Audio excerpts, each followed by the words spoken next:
Today we're going to be doing the 2017 Methods WACE exam. Calculator free first, of course, 50 minutes. Nothing much to say, I think we'll just get straight into it. Let's go. Anastasia's University, actually, hold on, sorry. I'm going to get my formula page, which I always forget to do.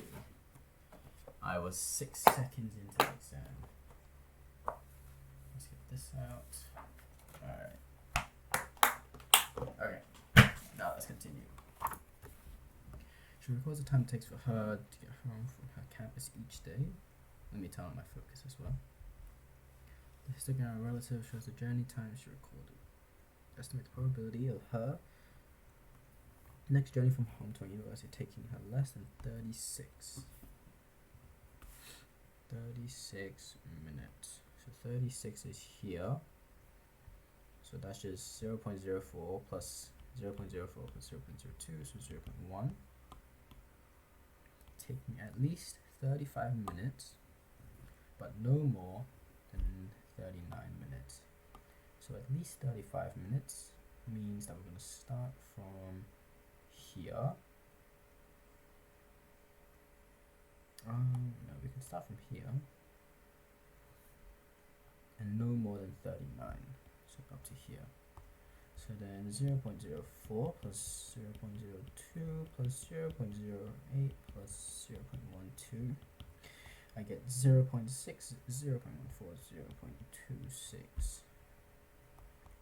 On 3 consecutive days, Anastasia needs to be on the campus no later than 10 a.m. If she leaves home at 9:22 each day, she makes it on or before time on all 3 days. So then therefore must be less than 38 minutes. Now hopefully, since this is calc free, they give us a nice number when we sum all this. Less than 38 minutes. 38 is here, so that's 0.1, and this is 0.2. Yep. So probably that we'll say t less than 38 equals 0.2. Therefore, 0.2 to the power 3 is equal to 0.04, 0.008. Nice, because that would be 2 on 10 to the power 3, which is 8 on 1000. 3 zeros, yep. Okay. Michelle is a soccer goalkeeper and has built a machine to help her practice. The machine will shoot a soccer ball randomly along the ground at or near a goal that is 7 meters wide. The machine is equal likely to shoot the goal, so the center of the ball crosses the goal line anywhere between the point A, 3 meters left of the goal, and the point B, 5 meters to the right of the goal. Crosses the goal line. Okay.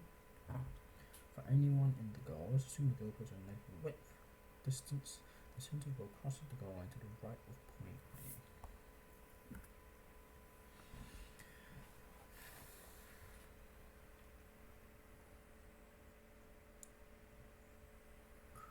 Be the distance the center of the ball crosses the goal line.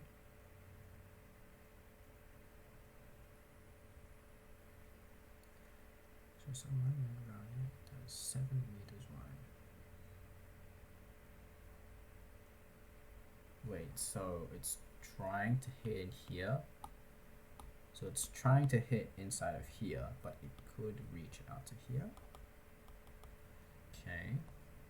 Well, let's see. This is 15 meters. So this is 1 on 15.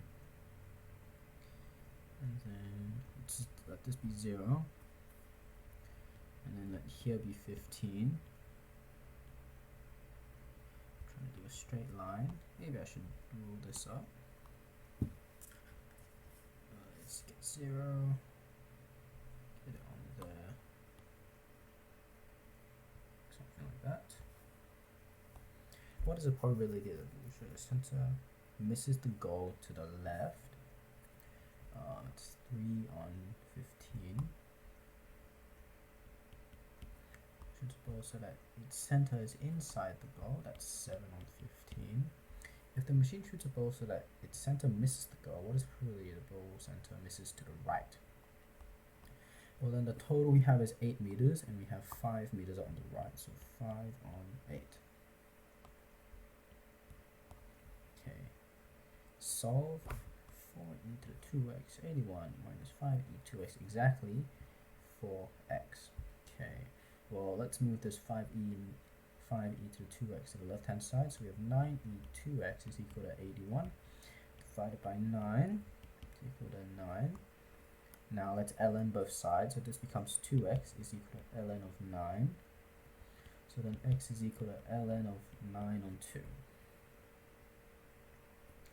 Or, and since this is 2 ln of 3 on 2, this becomes ln of 3. There we go.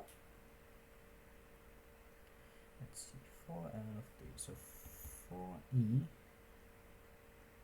to the ln of e to the 9 is equal to 81 minus 5e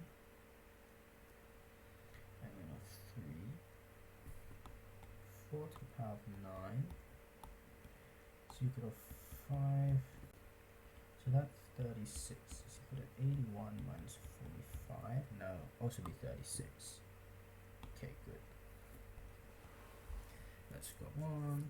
2 independent samples of different sizes were taken from a population. The sample has a sample size of n, the second has a sample size of n2, the sample proportion of males and the samples were the same. 99% confidence were calculated for each. It was found that the corresponding margin of error in the second was half of that of the first sample. What is the ratio of the two samples, n over 1? So margin of error is proportional to 1 over the square root of r. If second sample was half of that, so then half is equal to 1 over square root, oh sorry, not r, sorry, n, and then, so then n is equal to 4, and then 4, n2 over n1 will equal 4. I think a nicer way to think about it is let 1 equal margin of error for 1, so 1 is equal to, what are the variables? K over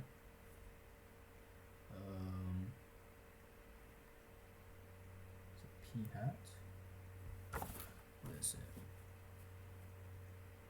Sample proportion is all of that, so p hat 1 minus p hat all over n, square root of n, and then, so then half is equal to k square root of p1 minus p hat over square root of n2.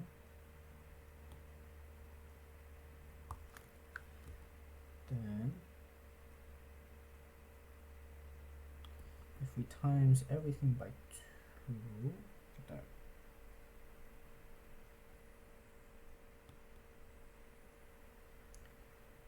K square root of n, no, p1 minus p over n1 equal to k square root of p hat 1 minus p hat all over n2. The k's will cancel, these will cancel, but there will be a 2 in front of here. n1 is equal to 2, 1 over square root of n2.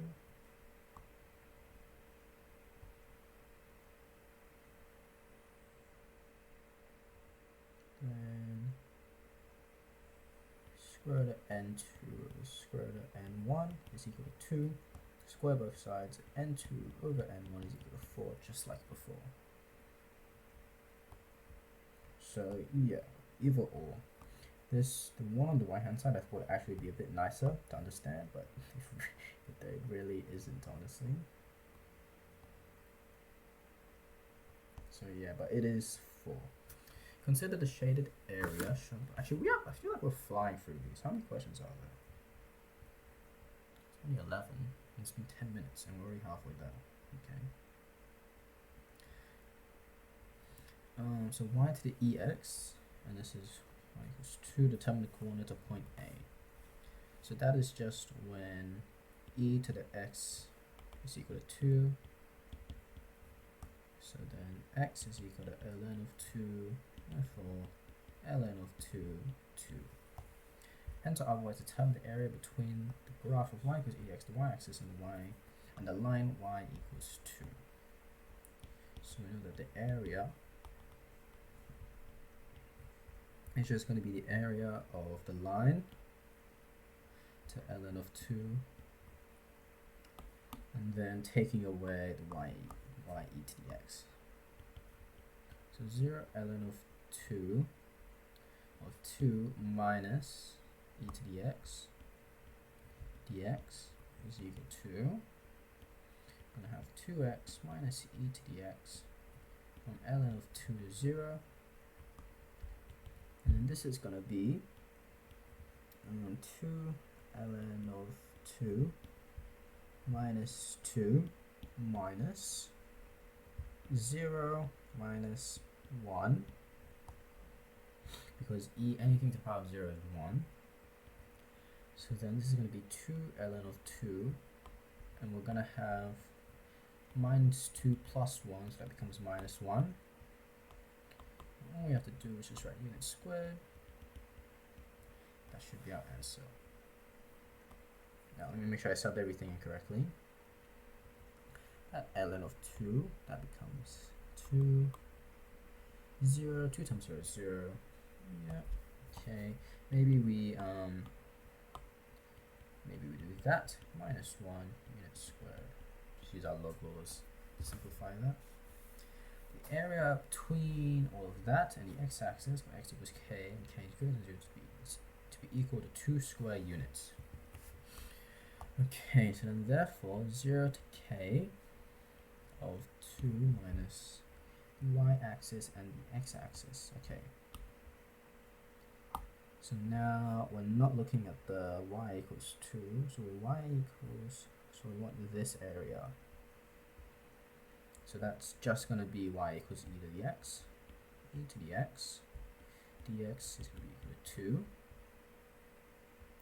So then here we have e to the x, and we're going to have k is 0, is equal to 2. So e to the k minus 1 is equal to 2, so then e to the k is equal to 3. So then k is equal to ln of 3.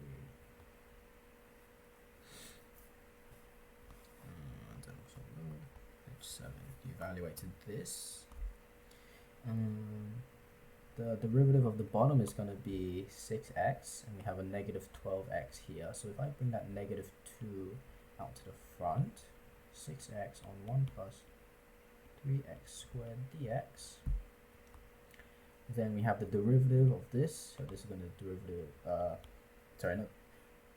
not differentiate, but this is going to integrate into an ln function. So this is going to be ln negative 2 ln of 1 plus, not absolute, we're just in methods. So we can just do the normal brackets, it's x squared plus c. And that's the only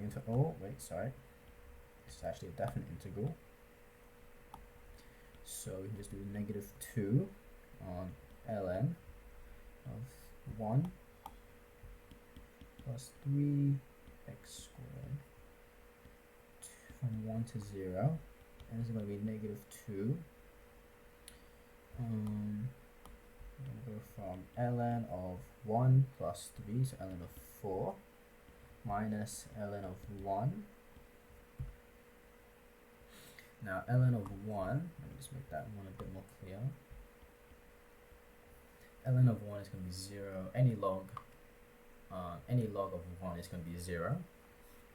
So this is just going to be negative 2 ln of 4. Or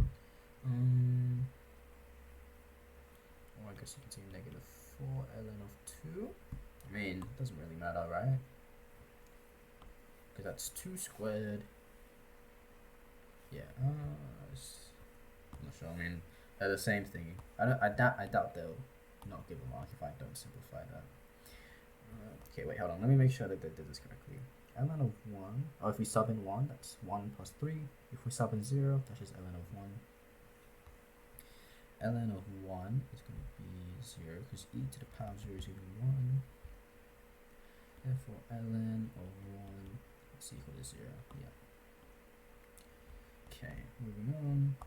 Determine, given that, and I have to find the derivative of 1. So then f dash of x is going to be equal to negative 3x squared over 2 minus x to the power of 3. F dash of 1 is just going to be negative 3 over 2 minus 1. So that's just a negative 3.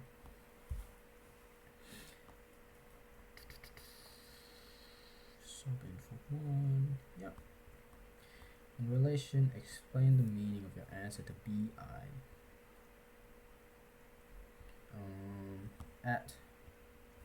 So since this is my first derivative, and that just means that the derivative is heading down. So it's, how would you explain this? Explain the meaning. So at x equals 1, the f of x is going down.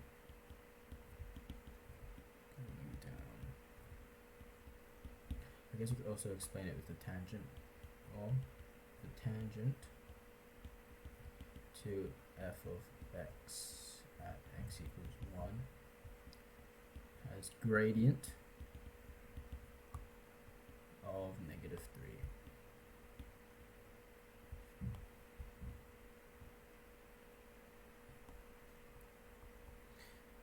8 log express log 10 to the 14. What? This is a bit weird. This seems way too easy. It's just x plus y. Because that would just be log 10 of 2 plus log 10 of 7, which is just x plus y. Show that log 17.5 equal to y minus 2x plus 1. So log 10 of 17.5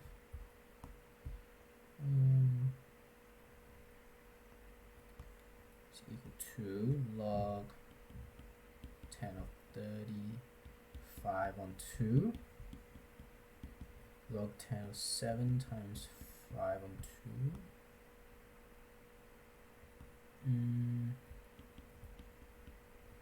So this is log 7 plus log 10 of 5 plus log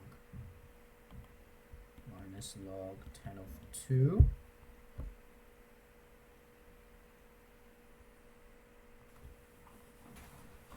Or is this going to be a, what's minus 2x?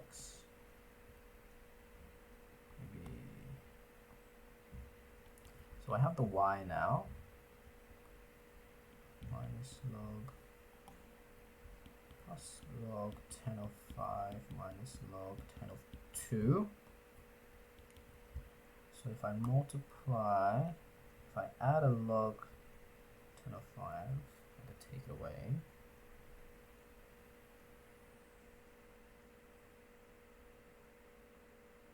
Oh wait, no, so this, I can just make this y plus log 10 of 5 plus log 10 of 2 minus log 10 of 2 minus log 10 of 2, and then this becomes log 10 of 10 minus 2 log 10 of 2, so this becomes y minus 2x plus 1. It's a bit of a roundabout way to go about it, but sure. Because that is just 70 on 4. Yeah, that's how they wanted us to do that. Okay. Maybe I fix it up so, because I almost guarantee you that's what the marking key wants, 70 on 4 instead of 37 on 35 on 2. 70 on 4. So 7 times 10 on 4. So I have log 10 of 7 plus log 10 of 10 minus log 10 of log 10 of 4 y plus 1 minus 2 log 10 of 2 y minus 2x plus 1. And then evaluate 10 to the y minus x. So this is going to be 10 to the log 10 of 7 minus log 10 of 2 y minus x. So this can be, sorry,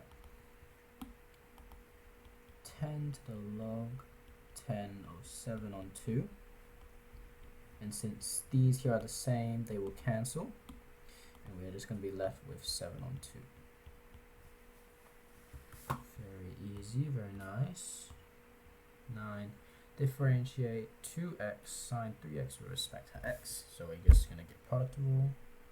So d dx is going to be 2, because the derivative of 2x is just 2 sine of 3x.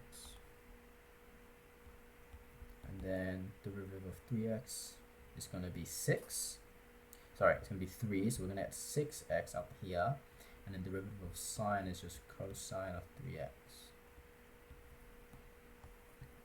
Hence show that that is equal to that. So what do we have?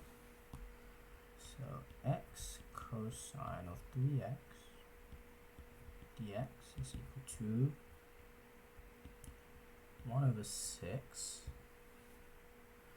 of 2 sine dx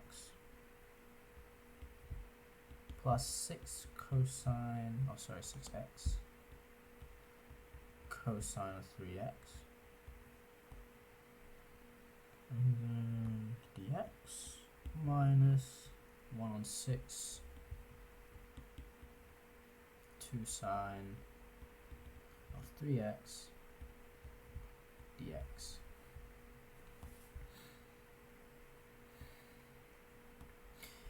Now we know that the derivative of this, the first one, is going to be 2x sine of x. So this is going to be 1 on 6 2x sine of 3x.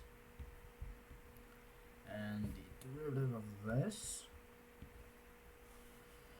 is going to be, so I need to pull the 2 out. So that becomes negative 1 on 3. And then I'm going to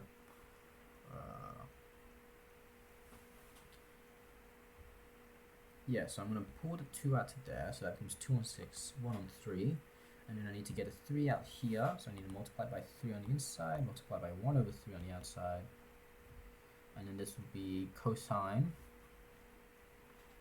because derivative of integral positive sign is a negative cosine, so negative cosine of 3x,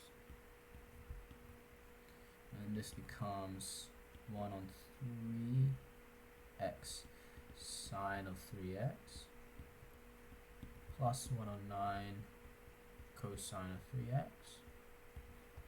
And then to make the first 1 over 9, we just multiply by 3. So we get 3x sine of 3x plus cosine 3x all over 9. And then obviously we get a plus c plus c. Did I do my plus c's?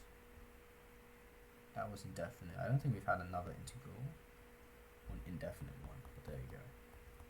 So that's our first plus c. Consider the function f of x, shown in the graph below.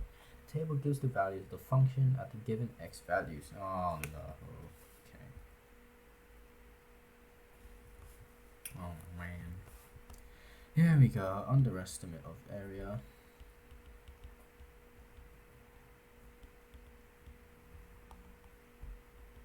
area is equal to 0.5 of 20, so I'll just do 1 over 2 of 20 plus 21 plus 24. So this is a half of 65, which is going to be 32.5. And then an overestimate of area is going to be equal to a half of 21, 24, and 29.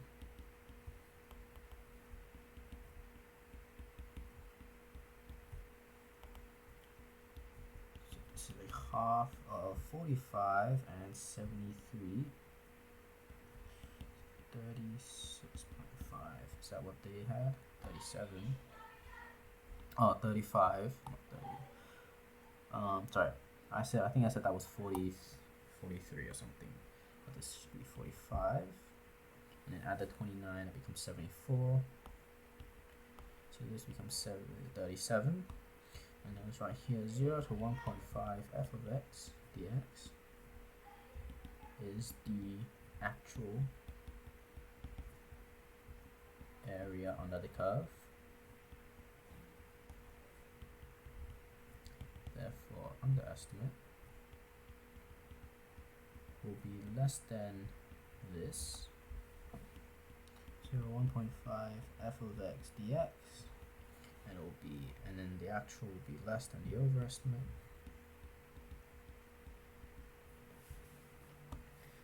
Therefore, we have 32.5 is going to be less than 0 to 1.5 f of x dx be less than 37. Now, page 11. Consider the further values. Use it. Values determine the best estimate possible. You are kidding me. Oh my lord. Okay, so we're probably gonna have to find underestimate and overestimate, and then we'll divide it by 2. So underestimate.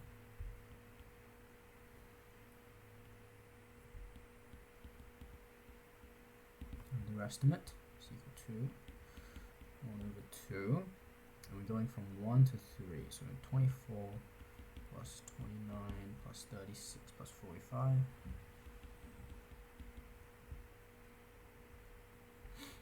So that's going to be half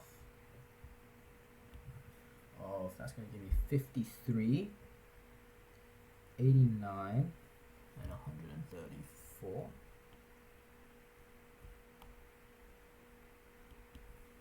Let's see if I got that right. 53 plus 36 is going to be 89, 129, 134. Yep. And that the half of that is going to be 67. And my overestimate is just going to be pretty much those same values, except I exclude the first one and I include the new one at the top, which is 56. So now I get this is going to be 65 plus 45 is 110 and 166. So half of 166 is this here, 65, 110, 166. And half of this is going to be 83. Therefore, 1 to 3 f of x dx is going to be approximately, I underestimate plus my overestimate, all over 2. And that sums up to be 150 over 2, so about 75 units squared. 60 plus 80 is 140, plus 10 is 150. State 2 ways which you could determine a more accurate value of f of x. Use smaller width triangles.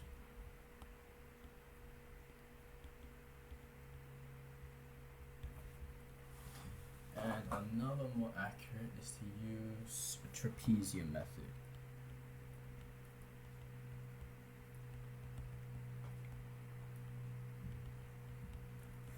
For determining area.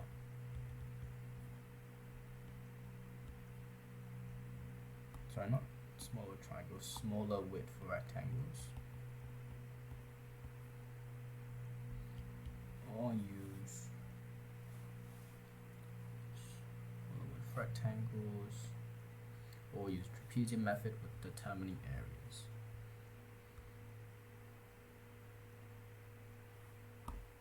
And here are smaller changes in x. How do you do that nice delta sign? Delta x. Frick that, I'm just gonna write an S like that. Because obviously if you use the trapezium method, it's not gonna be rectangles you're making smaller. That's the end of section 1. We finished at 20 minutes, and I mean I feel pretty confident about that. I'm not gonna go check through everything, because I do feel relatively confident. So I'm just gonna move on to calculator soon now. There'll be a shortcut while I get my cast and everything, and I get the document ready. We'll be back in a second.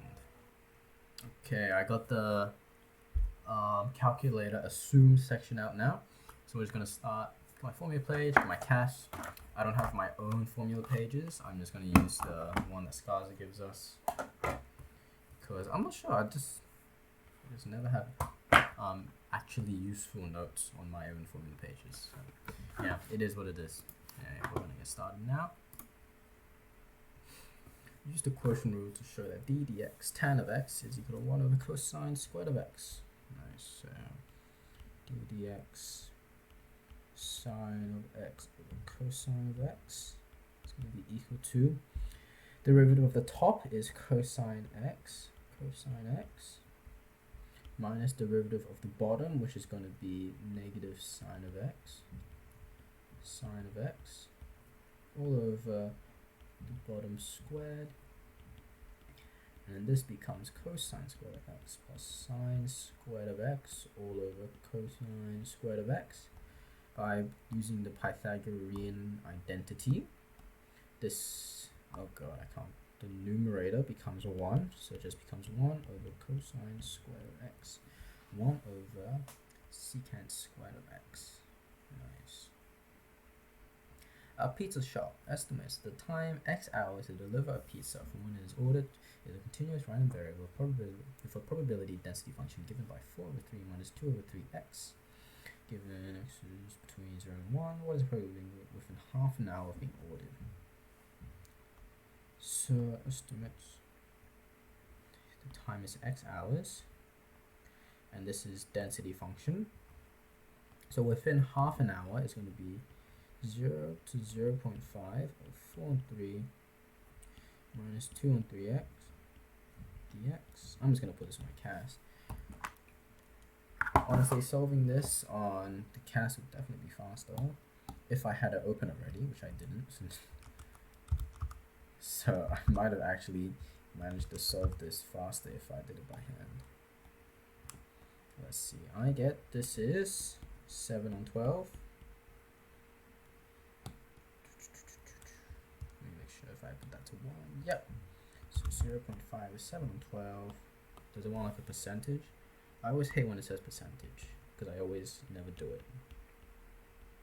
3, 4 decimal places for decimal. I'm sure I don't need it, but whatever. Calculate the mean delivery time to nearest minute. And then, so this is given to us in mean delivery time in hours. So it's going to be 0 to 1. And we're going to have x outside of 4 and 3.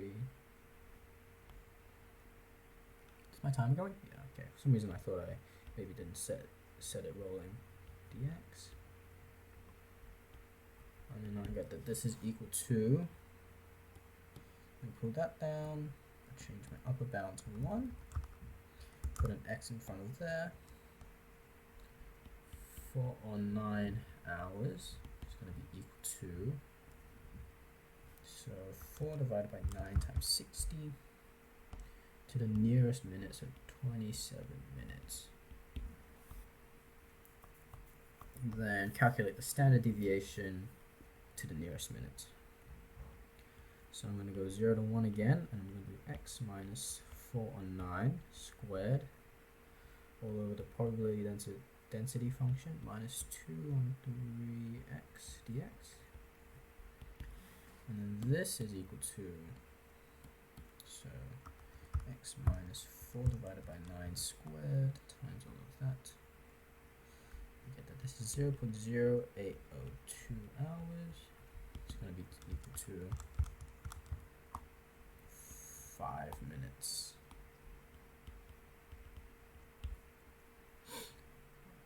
Let me just make sure my formatting here is all correct. Cas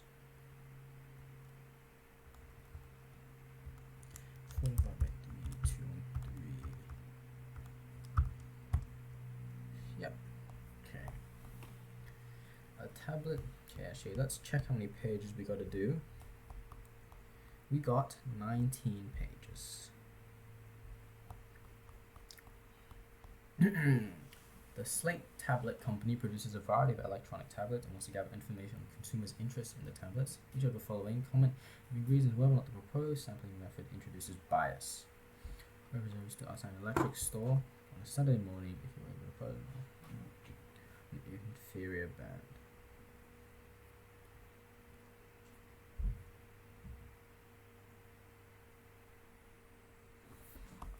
I mean, here, that's going to be like kind of a loaded question for bias. It wants to gather information, so I have to say whether or not the proposed it will introduce bias. Okay, so yes, will introduce bias.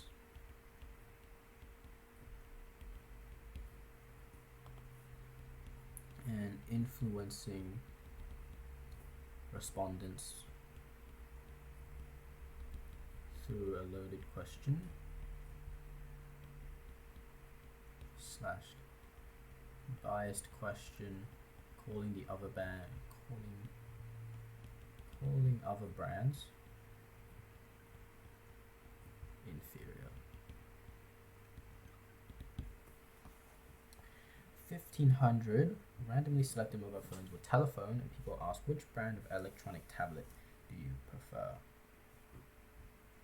Will this introduce bias?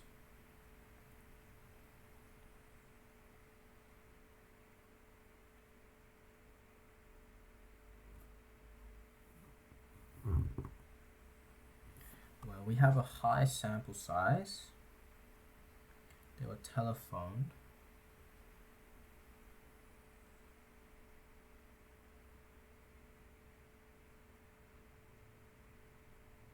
Mobile phone numbers.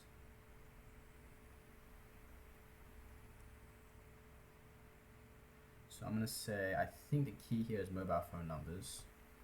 So biased. So yes, introduces bias.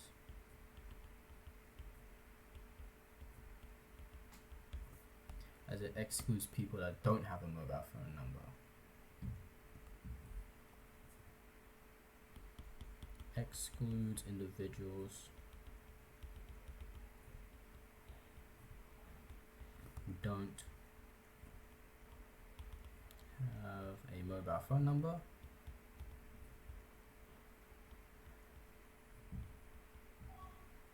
Leading to undercoverage.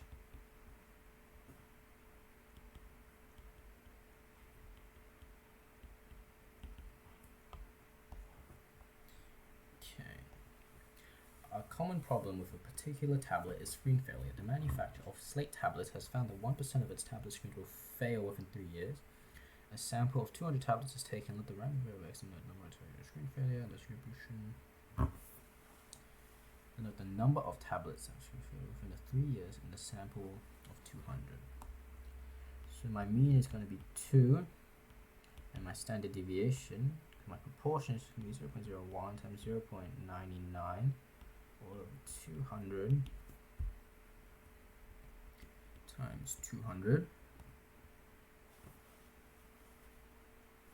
because this is denote the number of tablets. So it's my proportion times my sample size. So then this would be 0.01 times 0.99 all over 200 times 200. Whoops.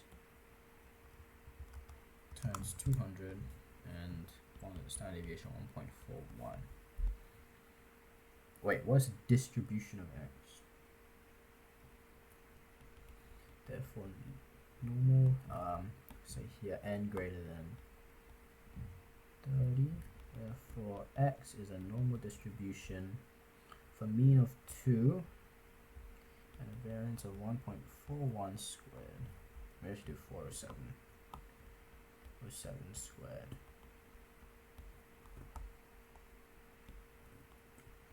407. Manufacture. Number of tablets. Okay, what is the probability that more than 4 tablets of a screen fail within 3 years? So probability that x is greater than, oh wait, no, just more than 4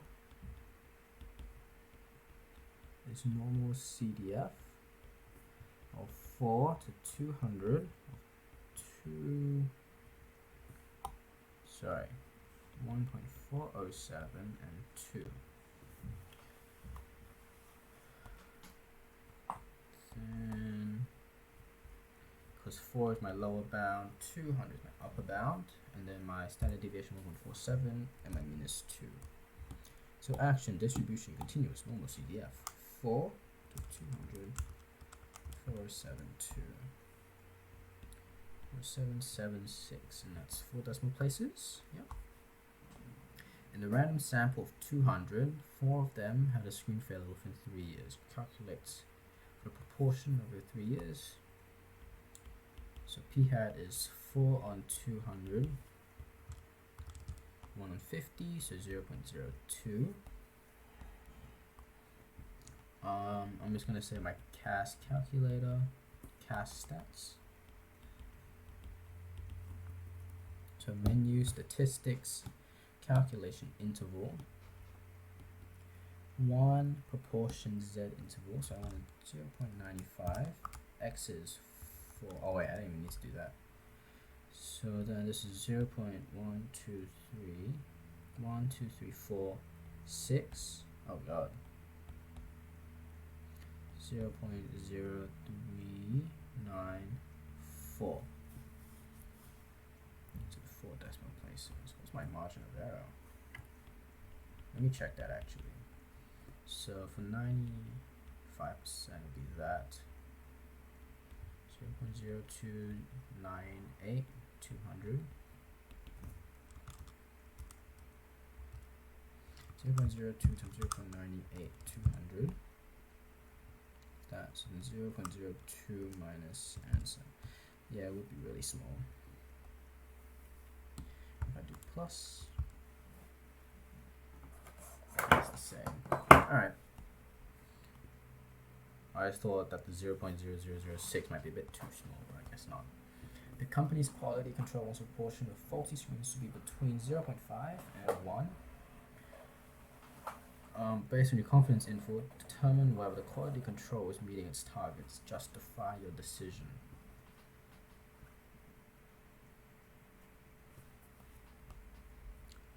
So from confidence interval, we are 0.0006 times 100, 6% to 3.9%.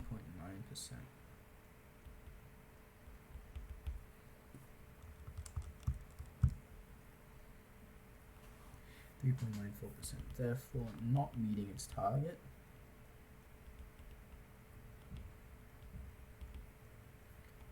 As there is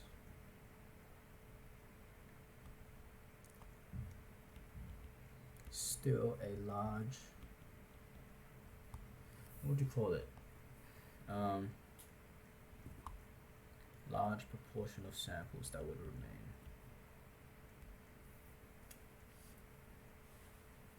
Only small is only a small overlap of the desired interval and actual.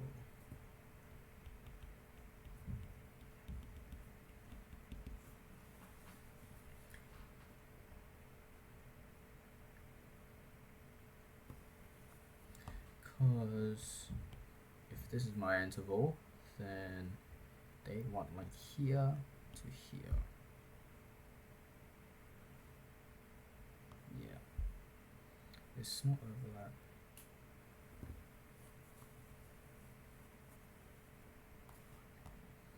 I'll say that 0.5% to 1% completely contained inside.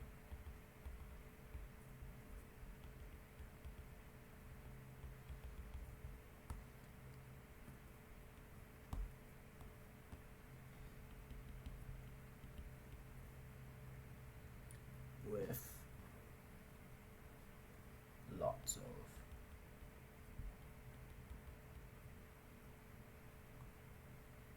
extra non-overlap space.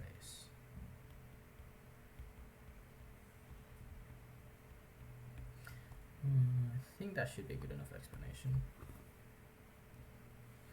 Ravi runs a dice game in which the player throws two standard 6-sided dice and the sum of the utmost faces is calculated.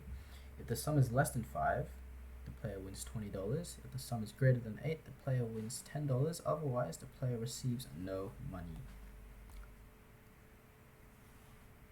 So the amount won by the person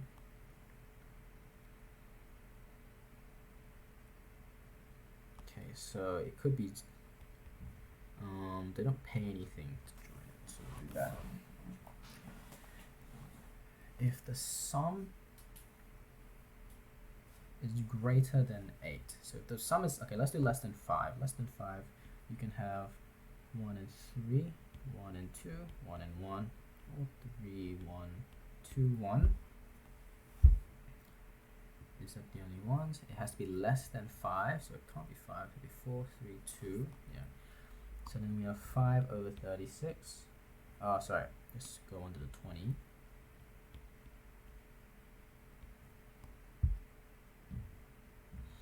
If it's greater than 8, the player wins $10. So greater than 8. So we can have 5 and 4, 4 and 5, 5 and 5, 5 and 6, 6 and 5. And again, that's and 6 and 6. So that's 6 on 36. And that's 11. So then we have 25 on 35 or 36.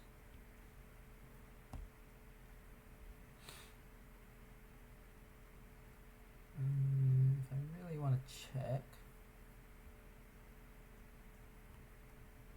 then no, because we would have 2 and 2 as well. That would also be 6 and 36.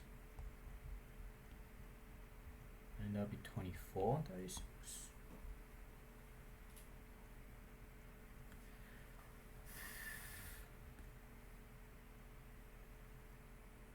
On 2 and 2, which is 4.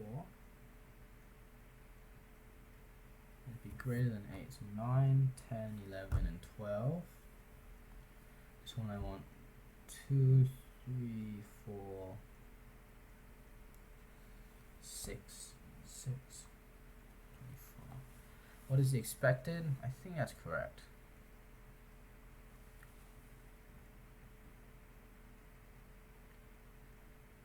So then we can have 5, 6, 7, and 8.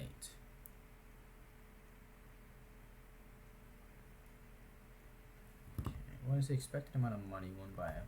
Oh, okay, we are ahead of time, so I guess I'll check. So we can have 5, 6, 7, and 8. This one can be 3, 2, 4, 1. So then there are 4 possibilities there. 6 can be 1, 5, 2, 4, 3, 3. So then there's 5.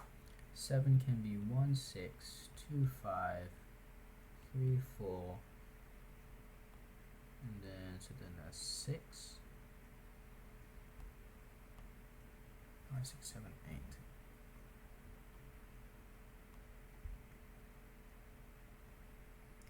And then 8 can be 2, 6, 3, 5, 4, and 4. 3, 4, 5, 6, 5. So I only get 20. Am I missing something? Greater than 8. There's 9, 10. Oh, because you can have 6 and 4.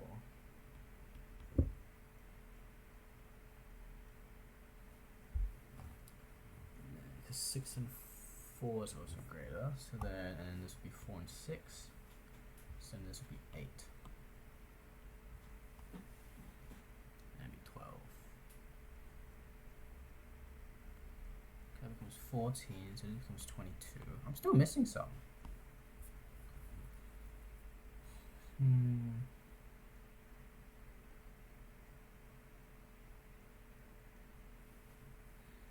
2, 6, 3, 5, 4, and 4. What am I missing?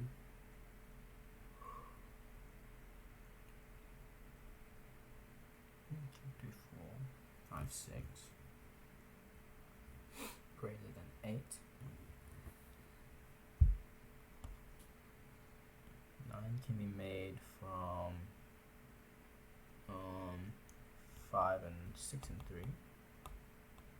Aha, 6 and 3, that's probably it.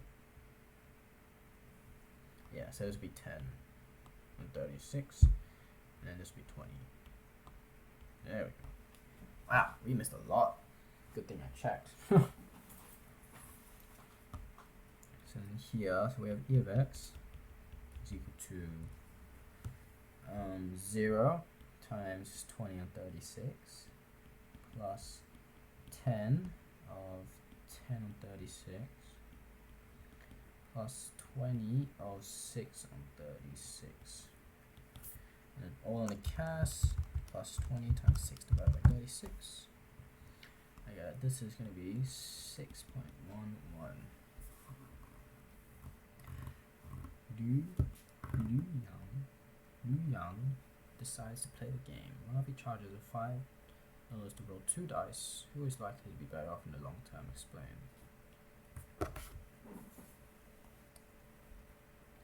Let y equal x minus 5. So then expected value of y equal, actually hold on, right? Amount. Young wins.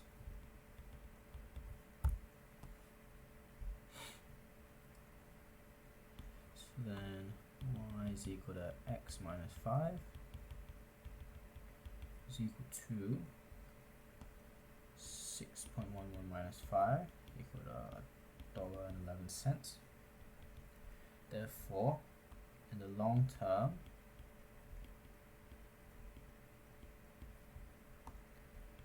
Yang is expected to win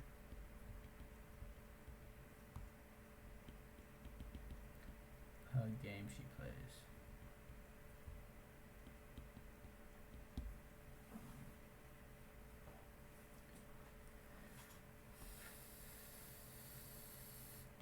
Therefore, Yang better off.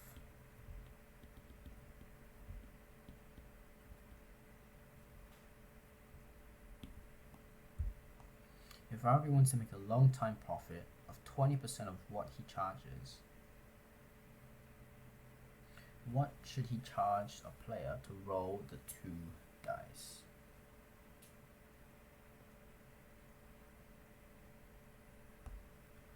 So let's see, 0.2 of cost is equal to 6.11 minus the cost.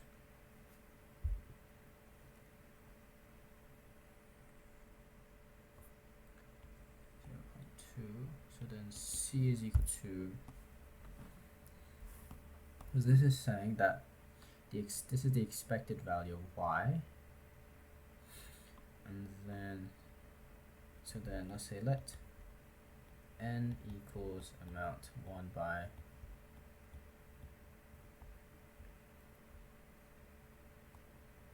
Ravi.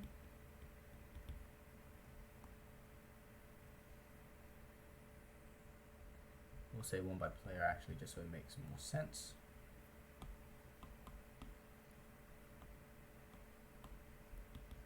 Let C equal cost. Therefore, expected value of n is equal to 6.11 minus C. Ravi wants expected value of n equal negative 0.2 C. Therefore, negative 0.2 C is equal to 6.11 minus C. Cast, this is just going to be 0.2x. C equal to 6.11 minus x. C is equal to $5.09.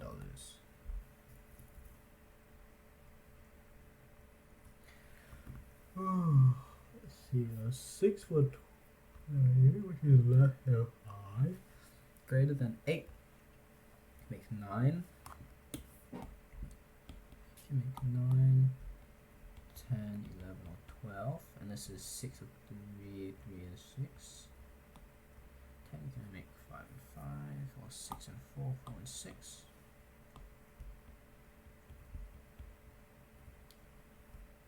4, 6.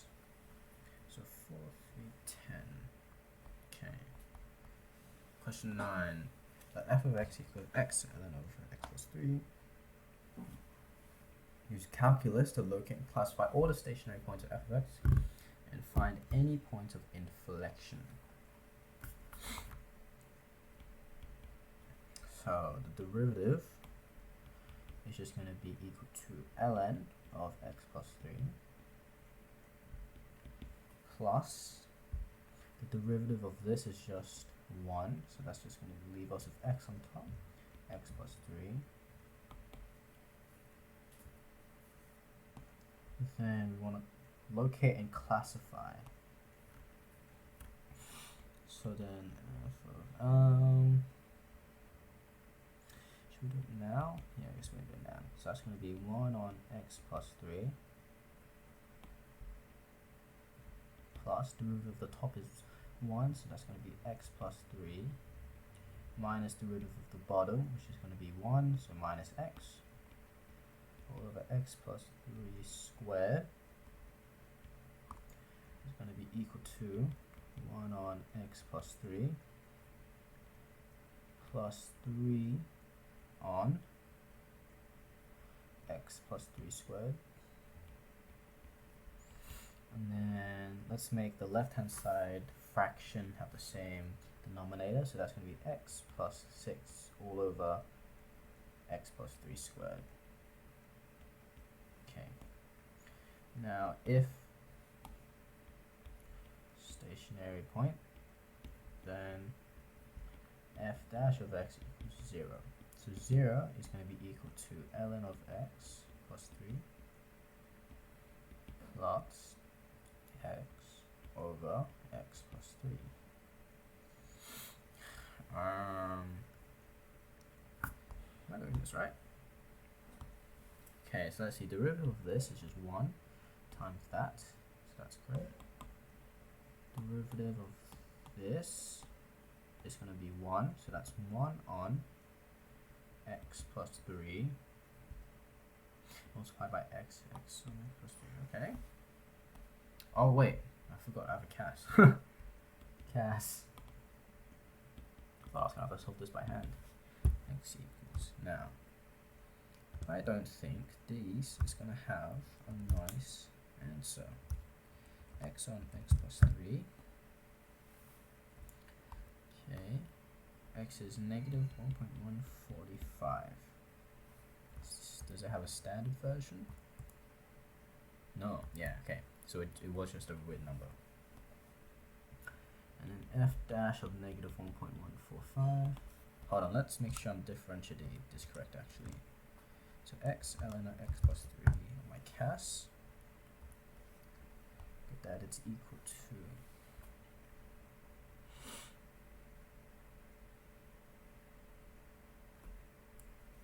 simplify this, so x plus 3 plus x over x plus 3, yep, and then differentiate that again, x plus 6 on x plus 3 squared. Okay, excellent. 145 is going to be equal to x equal to negative 1.145.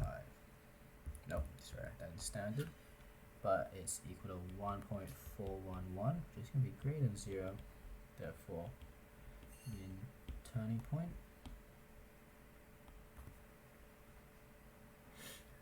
is greater than 0, minimum turning point. Okay, I'll write concave up, therefore minimum turning point.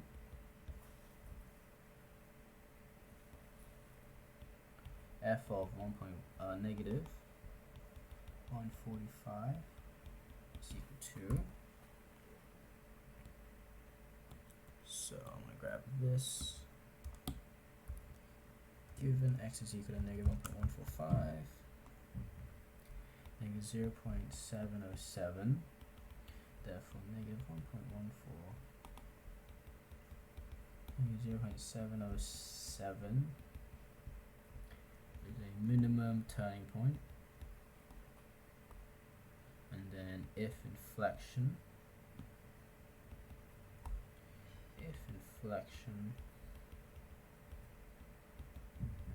of x is equal to 0, so then I want that x plus 6 is equal to 0, x is equal to negative 6, point of inflection. So we'll do that, we'll find it at negative 6.1 is equal to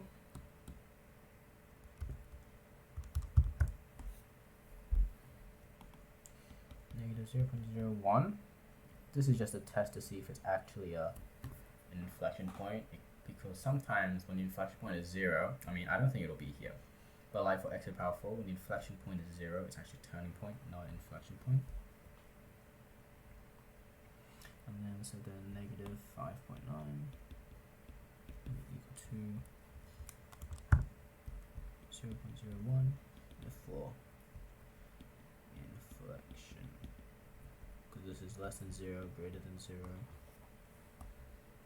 And then we want f of 6 will be equal to 13.183. Therefore 6 13.183 is an inflection. Is an inflection. Any points of inflection? Yeah, okay, it doesn't matter if it's a horizontal or vertical.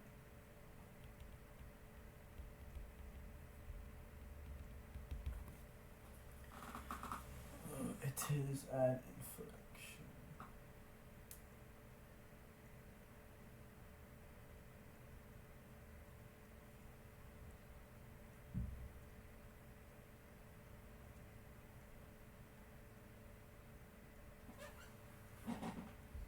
No, it's if the second derivative is 0 at that point, but it's not.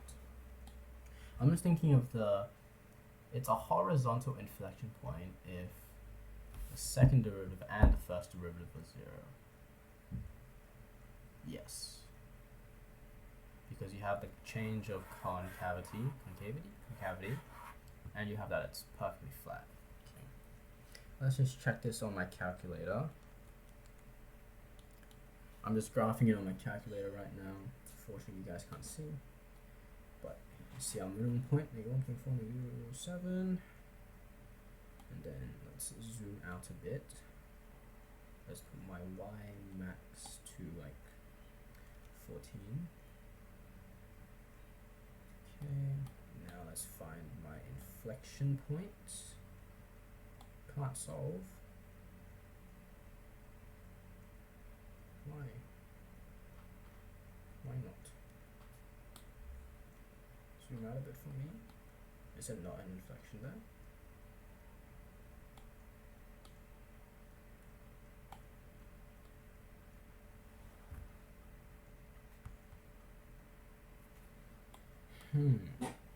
So it's an inflection if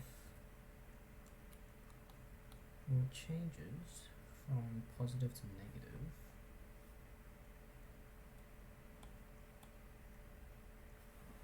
-5.9, -6.1. Apparently it says it can't solve.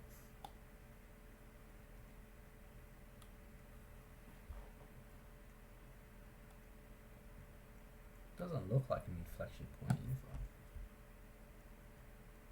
on the graph. But I mean, the math works out.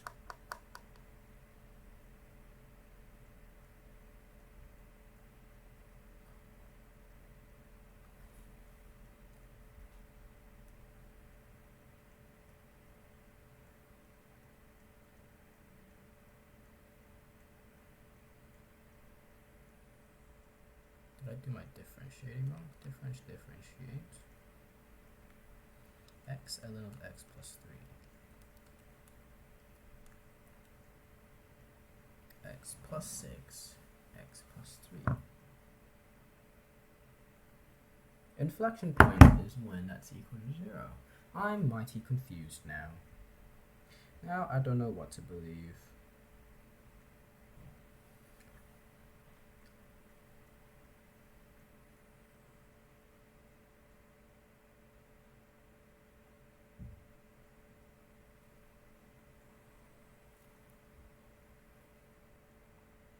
I'm sticking with it.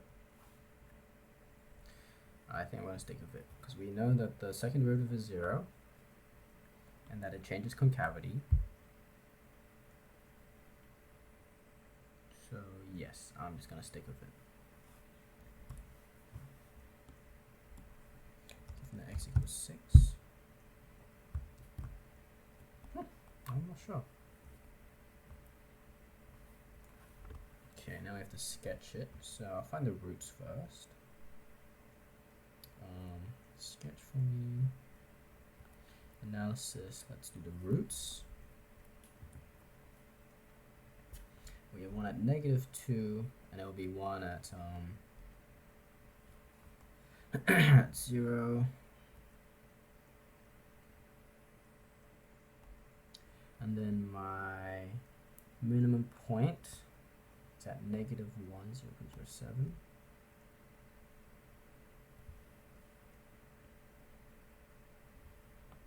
It goes something like this.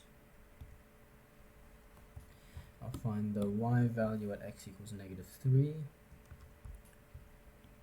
-2, 0, 1, 4, 5. Oh my god.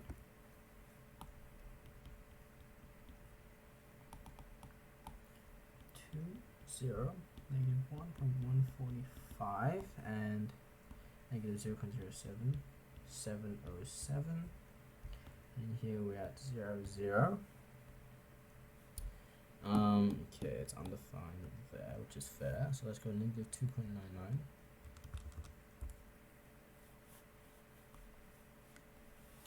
At like 20.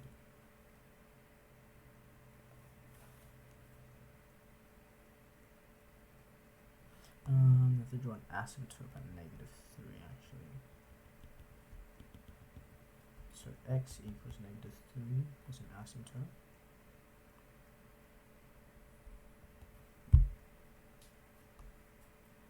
And then at 6, okay.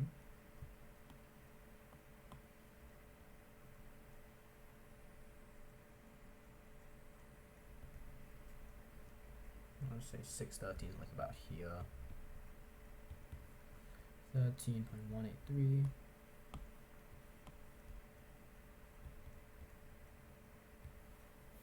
There's an inflection point.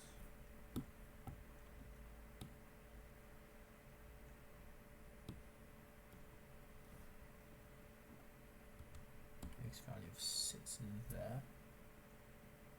Yeah, it really doesn't look like an inflection point, but we'll say it is anyway. Now, do I have to give it an appropriate scale? I hope not. I think I'll do it anyway. So each one of these big dots is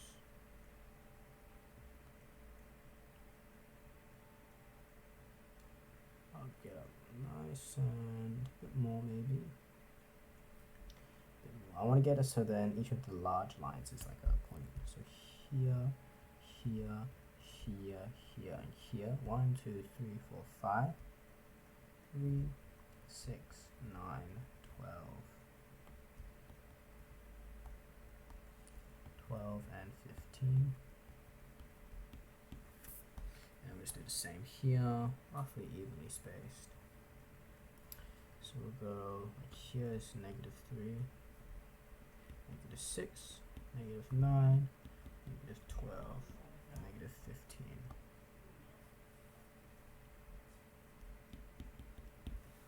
And then, oh god, I hate doing these. I hate doing scales. 6, 4, 2, 8, 10, 12.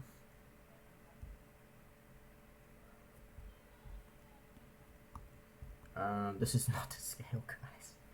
Whoopsie daisies. -2, -4, -6, -8, -10. Guys, this is not to scale. Maybe I move this a bit further away. I hate when they don't give me a scale to work with. So if that out there is -2.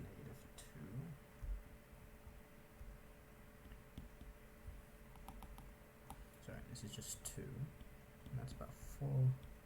Here's about 6. And here's about 8. And 6, 13.81 is about there. Oh my god.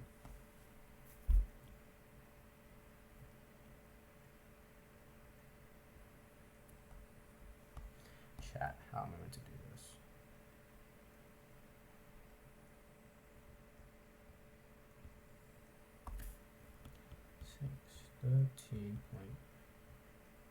I'm taking my sweet time on this because like we are so far ahead of time. We only have what?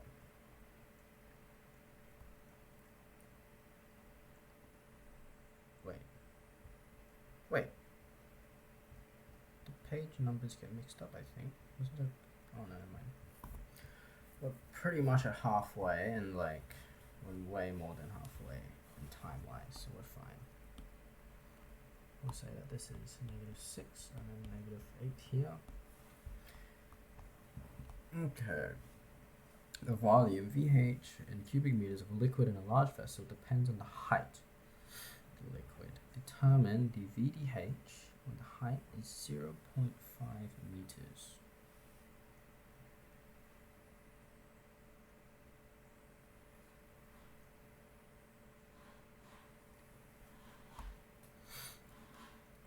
So then the VDH is equal to the VDH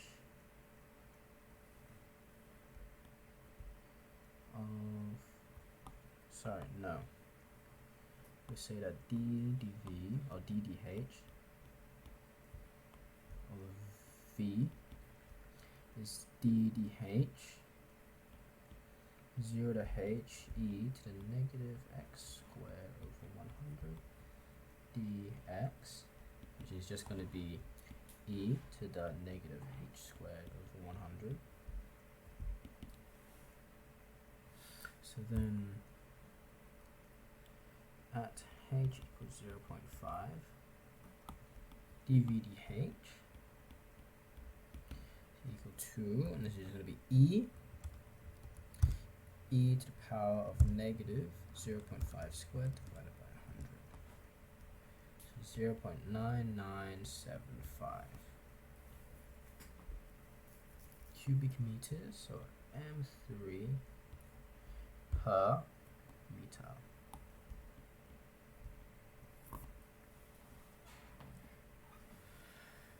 What is the meaning of my answer to part A?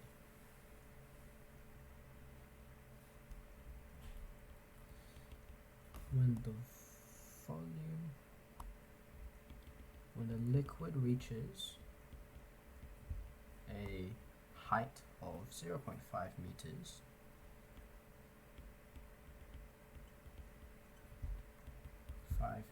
inside the vessel, the instantaneous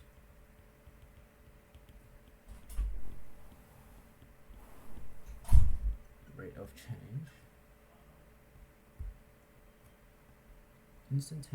of change per meter of height, rate of change of the volume of liquid per meter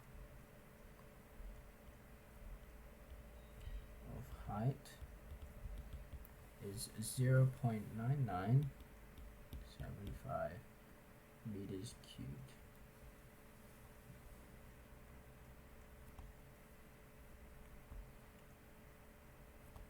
Per meter.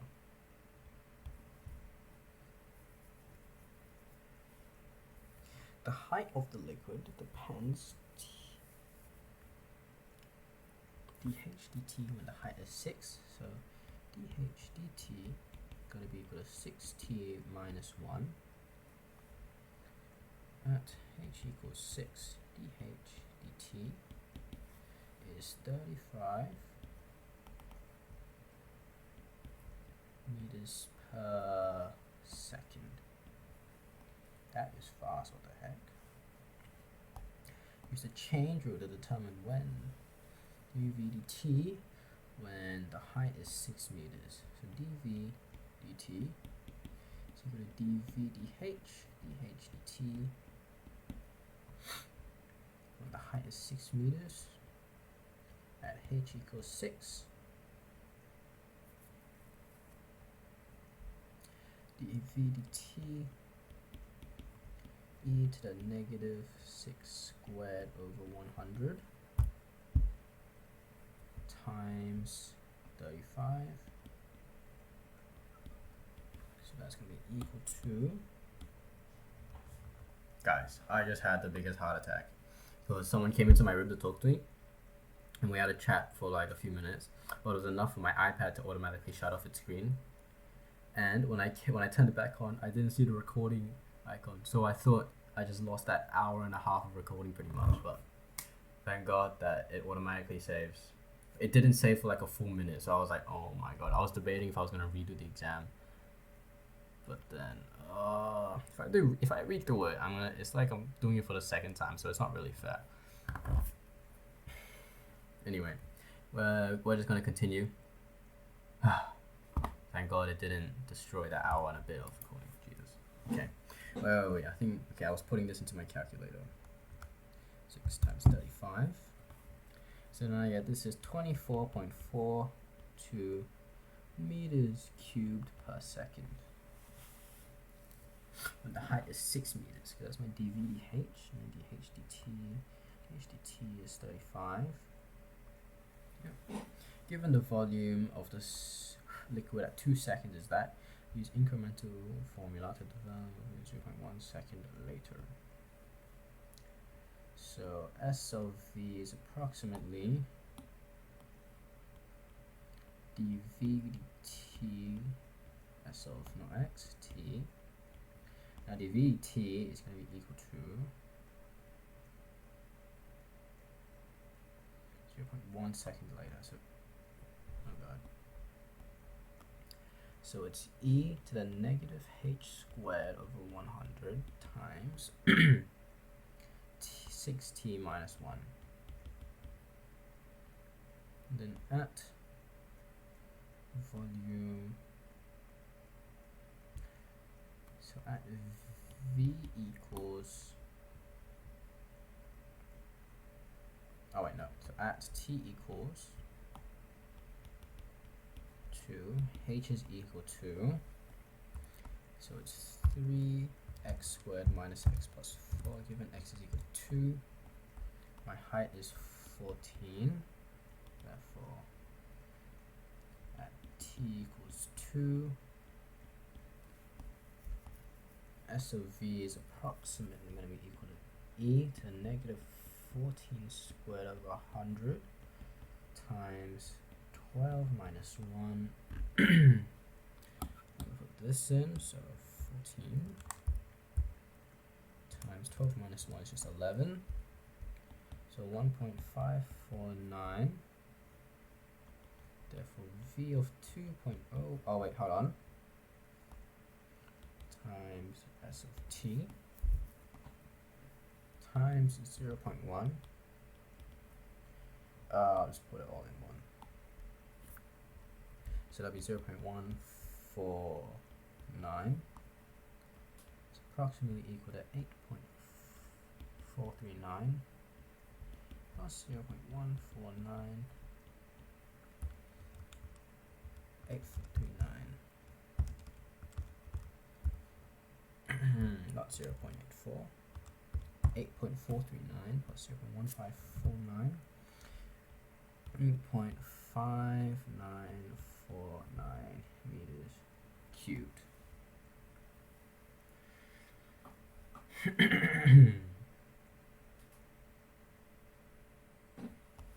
And this should just be 2.1. Oops, not highlighted. Okay. Moving on, 12. A group of biologists have decided the colonies of a native or danger the population of 1,000, the population of 2,000 start 20,000 is growing continuously such that it would peace will start. Or the start to the nearest 10 animals, the population of the colony at the start of 2014. So that P is going to be equal to 2,300. 300 e to the 0.065 t. Start of 2014 is 3 years after. So P of 3 is going to be equal to 0.065 times 3. 27 nearest 10 animals, so it's going to round up to 2,800.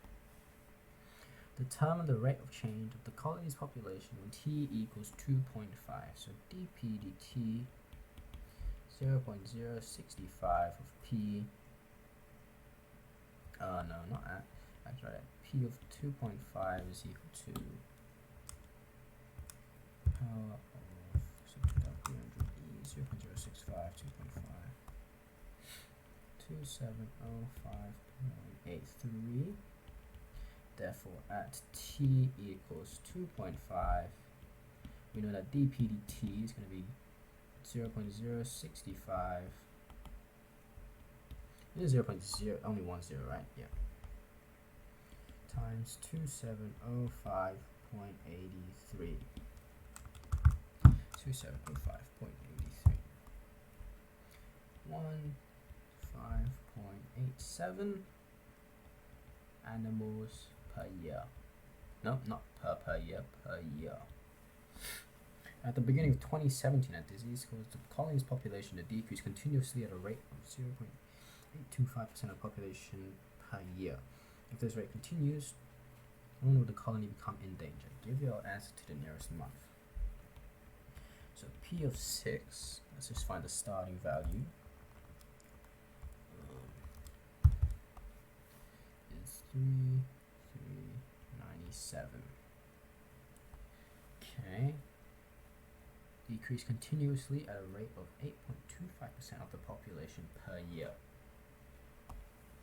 So then 0.9175 is equal to e to the power of k.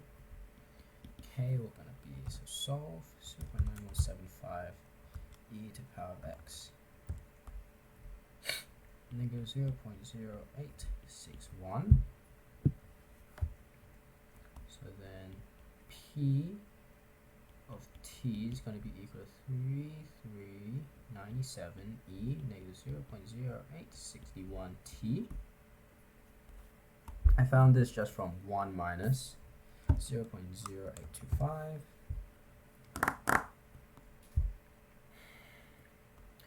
Okay, and then I want to find when the colony becomes in danger. So I want P of t equals to 1000. So PT less than 1000 cas. So then I'm going to solve that 397 e to negative 0.061x. I can just write equals 1000. It's equal to 1000. T is equal to 14.20 equal to 14 years, and 0.2 times 12 is 2 months.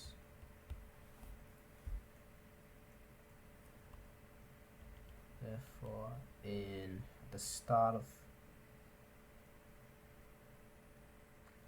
20, so 14 years after 2017, it's going to be 2031. Start of January, February, March.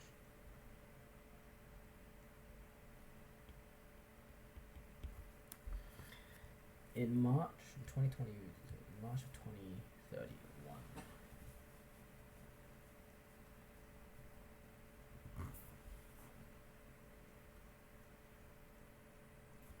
I think this is all good. My rating is all correct.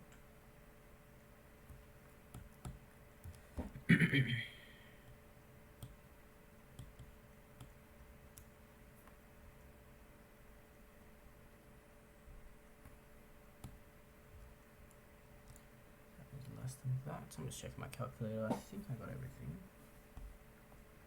Yes, okay. 13. A beverage company decided to release a new product. Joss Delicious is to be sold in 375 cans that are perfectly cylindrical.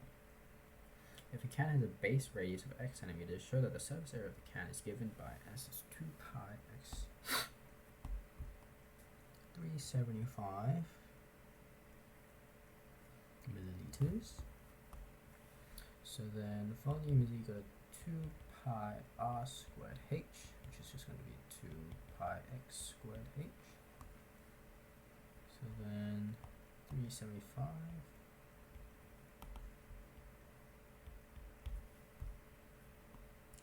and you can say that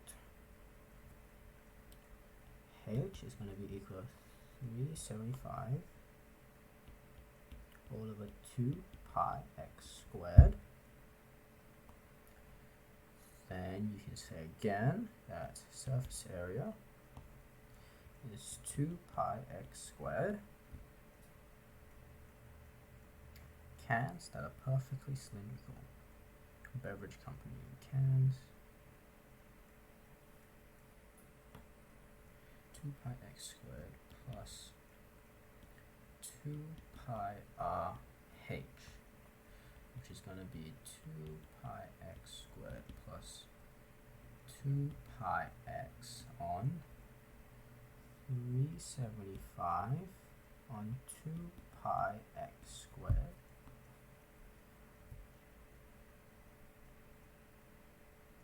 Oh wait, sorry.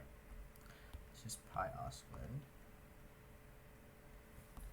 Yeah, okay, so this is just, area is just pi r squared, not 2 pi r squared. That's what I was getting lost at. So then this, I get rid of the 2 there. I get rid of the 2 there. Those will cancel, and I always get 2 pi x squared plus 750. The pi's will cancel, and one of the x's will cancel, and it becomes like that. Okay. Using calculus methods showing full reasoning and justification, find the dimension of the can that will minimize its surface area. So ds dx, I'm going to get 4 pi x minus 750 x squared. If min, then if s is min, then ds dx must be equal to 0. Therefore, we have that 750 over x squared is equal to 4 pi x. So then, I'll just do a CAS. Solve. Oops, I was going to turn my CAS off. 750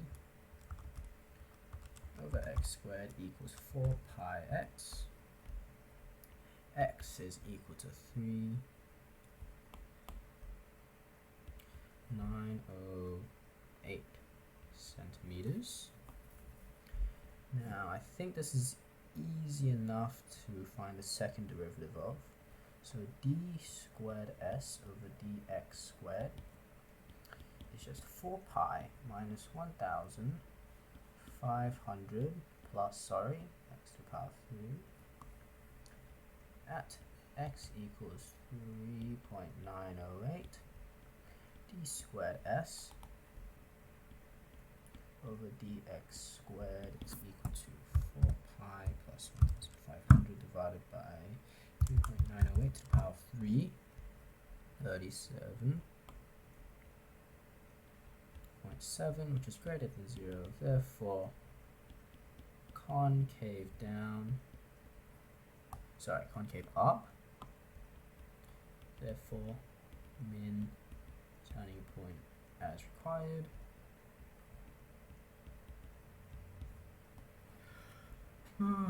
Find the dimension of the can that will minimize its surface area.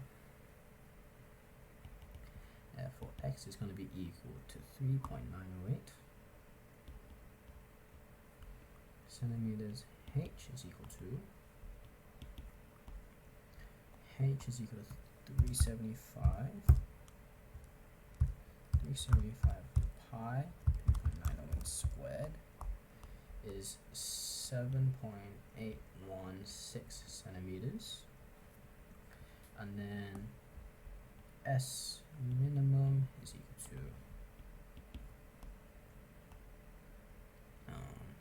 to 2 pi. I'm not sure I actually have to find what the surface area is, but I'll do it anyway.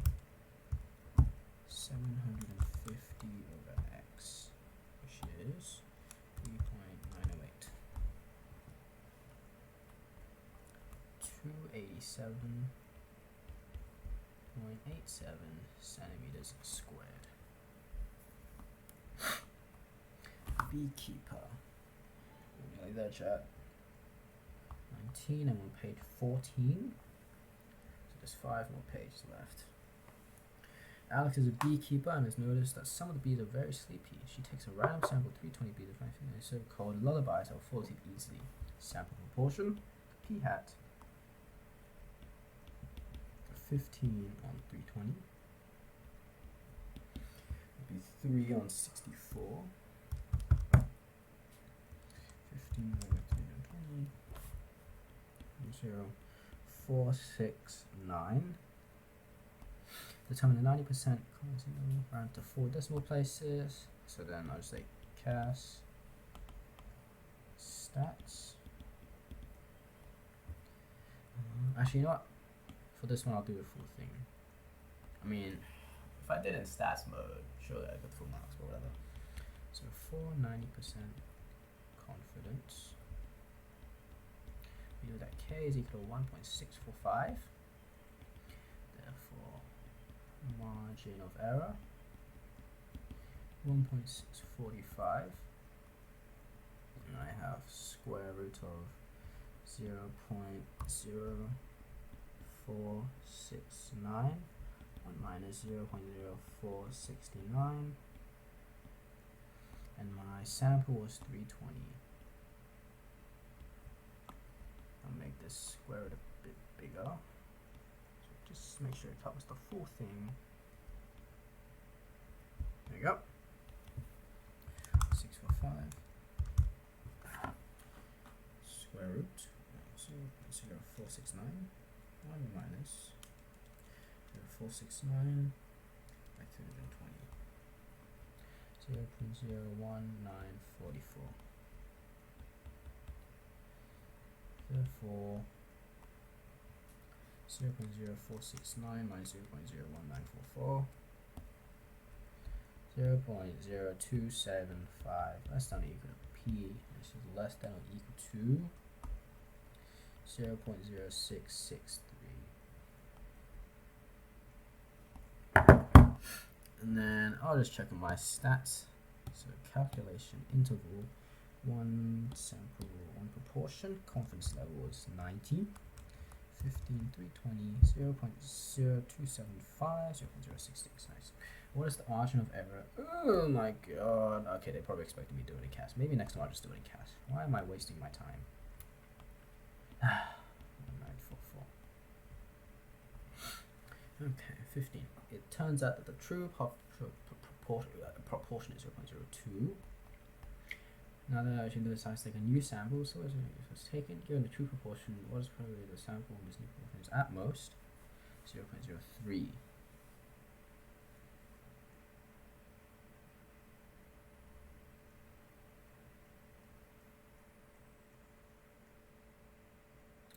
Wait a minute.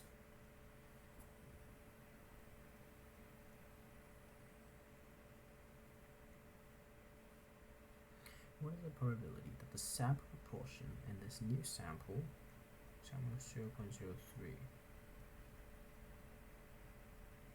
Okay, so sorry. Wow, for some reason I couldn't think for a second. It'll be normally distributed. So norm distribution as n greater than 30 with u is equal to 0.02. My standard deviation 0.02 times 1 minus 0.02 all over 290.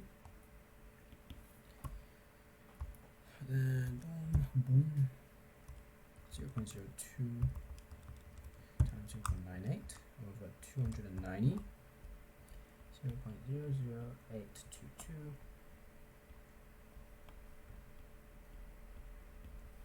2, and then therefore and this mu is at most 0.03.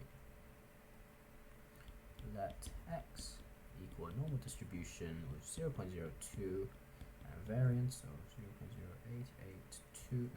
822 squared. Probability that x is at most 0.003 is equal to norm CDF. Oh, I think I've already done a norm CDF, but I'm already writing it, so too late now. 0.03, 2 zeros, 822, 0.02 is my norm. So again, continuous norm CDF, negative infinity to 0.03 or 0.00822 or 0.02. And I get that this is 0.8881. And it takes a larger sample. Will the above probability increase or decrease? So then as n increases, margin of error will decrease. Sorry, no. N increases, standard deviation will decrease. No, increase. As this gets bigger, standard deviation gets smaller. Therefore, values from mean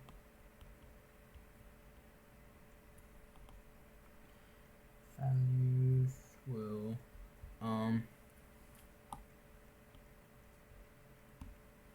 how do I explain this? Values away from mean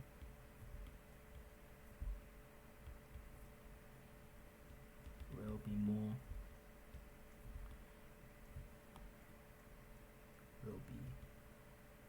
values will be more standard deviations from mean. Therefore, probability will decrease.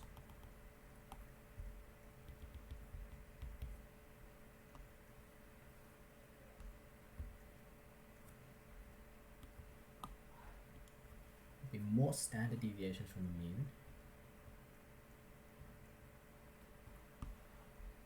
I'll say values, but then bracket 0.03.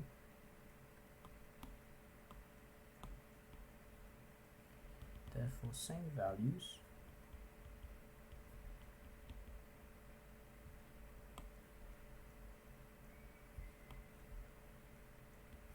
Will be more standard deviation, so probably will decrease. Yep. 19. A global financial institution transfers a large aggregate data file every evening from offices around the world to its Hong Kong head office. Once the file is reviewed, it must be processed in the company's data warehouse. The time t required to process the file is normally retrieved mean. You can hear that. Even if it probably takes more than 2 hours to process the file. So 2 hours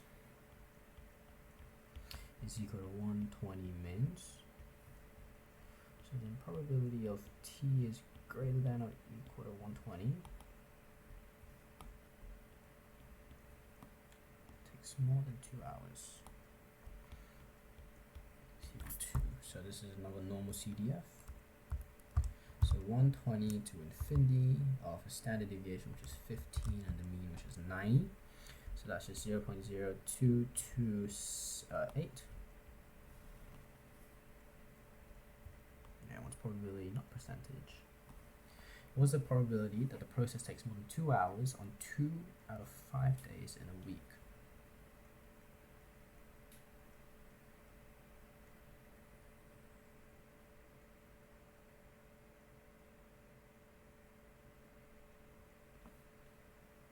Process a file.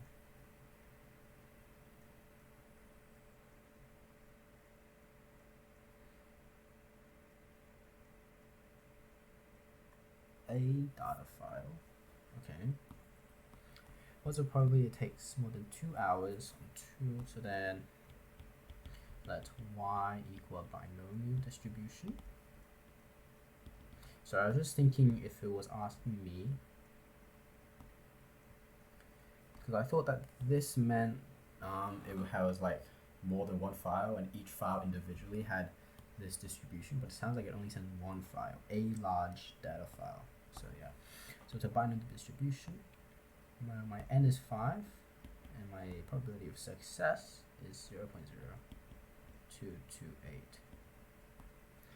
Takes more than 2 on 2 out of the 5 days, so then probability of y is equal to 2 is equal to binomial PDF of 2 of 5 of 0.0228. 0228.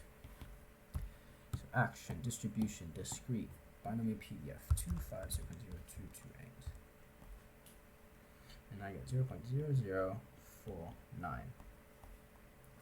Question 17. The company is considering outsourcing the processing of the files. A quotation is given in the data below. Complete the table. So t greater than is 0.0228. Let's go less than 60, so negative infinity to 60 is also 0.0228, and then 60 to 120 or 15 of 90 is 0.9544. 9544, 0.0228 times 2. Now this should give me about 1. Yep. What is the mean cost?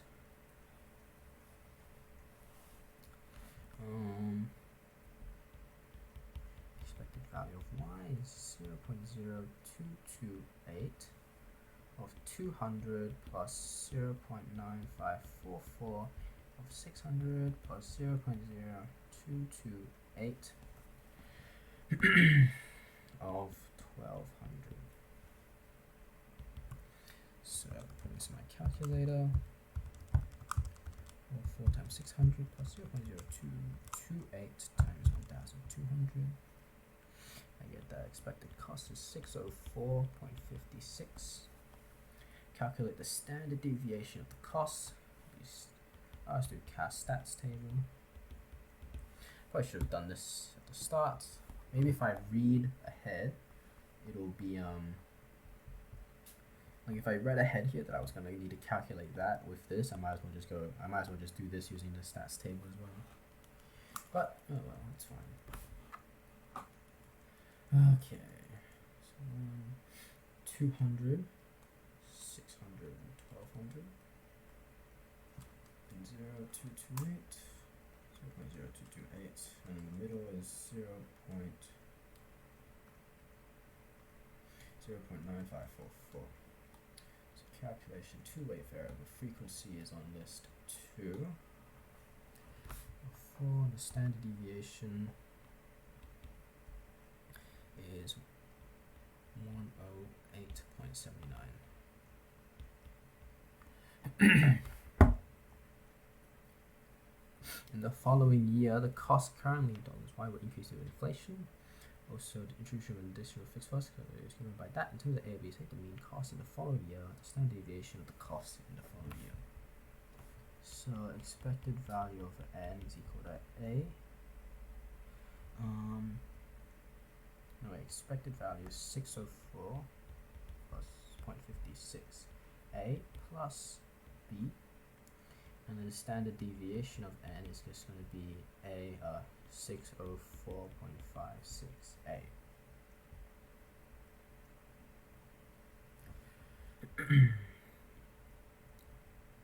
Let me write my A's properly. Okay, I think that's correct. Question 18. A model train travels on a straight back, such as acceleration after t seconds is given by A of t is equal to pt minus that. Determine the initial acceleration of the model train. Well, A of 0 is just going to be negative 13 centimeters per second. The model train has an initial velocity of 5. After 2 seconds of displacement of negative 50 centimeters, the first velocity of displacement is 178. So V of t is equal to integral of A of t dt.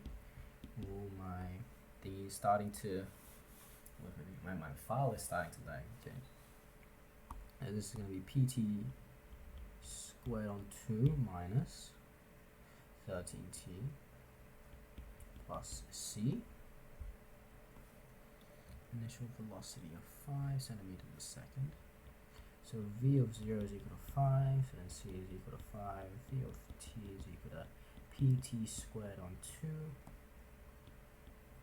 minus 13t plus 5. And then x of t is going to be the integral of pt squared on 2 minus 13t plus 5 dt. Did I write dt? Yeah. Which is going to be pt to the power 3 all over 6 minus 13 on 2 t squared plus 5t plus, let's call this k. Now, 2 seconds displacement is negative 50. So x of 2 is equal to negative 50, not 150. Negative 50. It's going to be equal to 8 on 6p minus, I need to charge my iPad, minus 13 on 2, 13 on 2 times 4 plus 10 plus k, and then x of 4, so a further 4 seconds later, so it would be x of 6 is equal to 178. Is equal to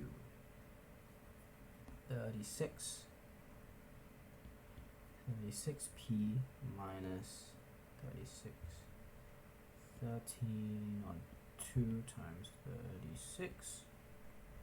That was 36p because one of these t's would be 6 and it would cancel that out. So it's just t squared. So then this would be plus 30 plus k. And then it would be cast simultaneously. Remain. Math 1. So let's see. Negative 50 is equal to 8 over 6 x minus 13 over 2 times 4 plus 10 plus y.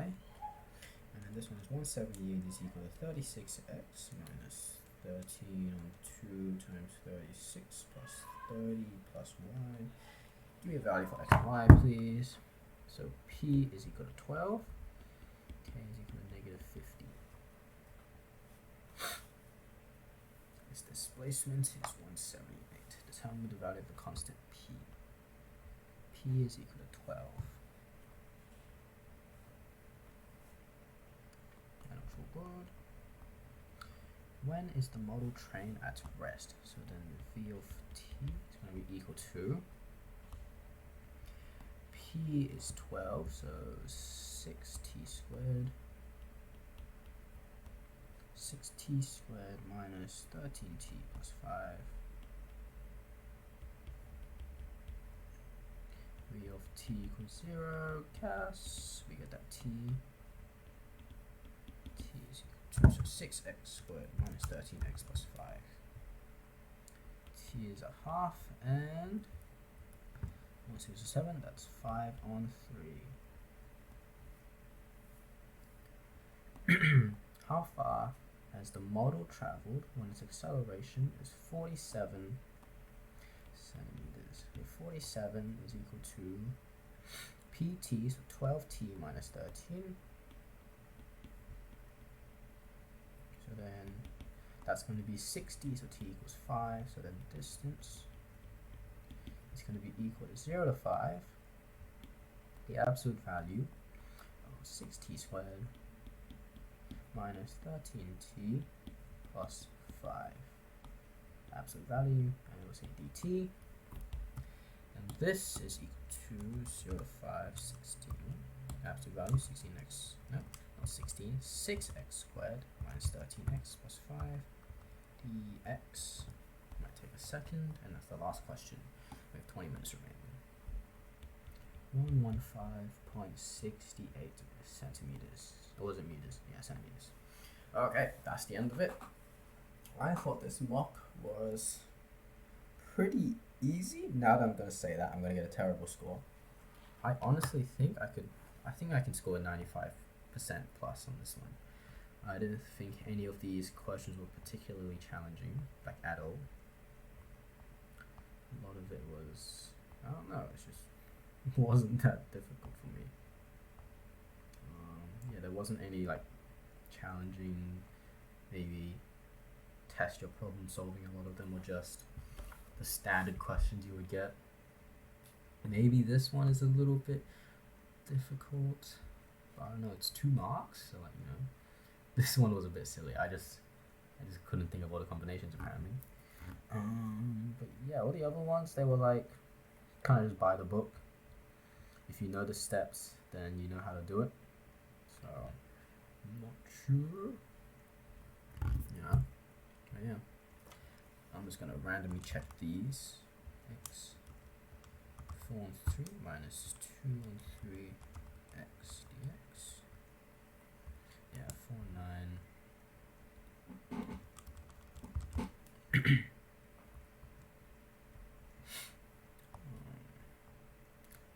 Half. I think the only thing I would mess up really is a calculation, like just putting in my calculator wrong. So let's just check through all of these. What time is it? It's 5:22. Okay. 3x dx 0.583. 0 to 1 of x minus 4 on 9 squared. So the 4 on 3 minus 2 on 3x dx. 0.0802 times 60. 4.8 to the nearest minute is 5 minutes. The explanations: introduced bias, under coverage, loaded broad, a biased question. What is the distribution of x? Denote the number, so 0.01 times 200 is 2. And then 0.01 times 0.099 over 200 is that. So that times 200 is 1.47. Probability that more than 4 tablets will have. So more than 4, so we want to go 4 to 200.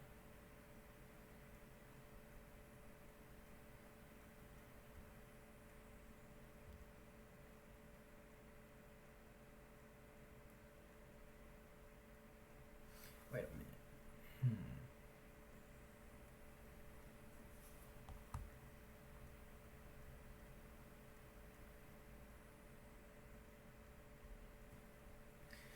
just realized this would probably be a binomial distribution, right? Not a normal distribution. Because it's either you fail or you don't. You can't have like 1.5. So this, because I was just looking at that standard deviation of 1.47. Actually, no, sorry. I was looking at this and I was like, more than 4 tablets, but I start at 4. Okay, so this will actually be binomial. So then X is a binomial distribution. And we have 200 and it's 0.01. So then here, X is the number of screens. Sample is 200 and 0.01 will fail. So if more than 4 tablets will fail, we'll have screen failure within the next 3 years, and that is within 3 years.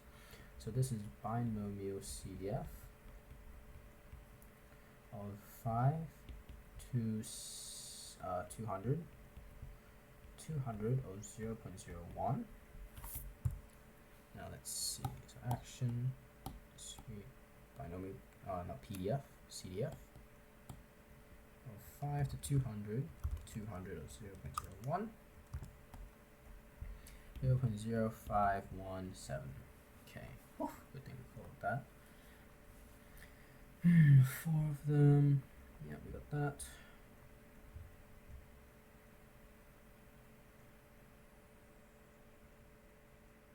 That's fine. This one we spent a lot of time over, so it should be all good. A profit of 20% of what he charges.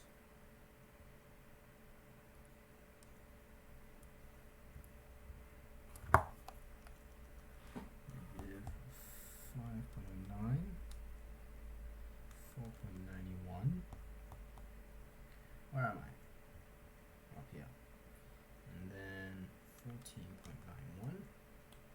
So this is 20 divided by 36. 10 divided by 36, 6 divided by 36. Two-way variable, this 2. My expected value is still 1.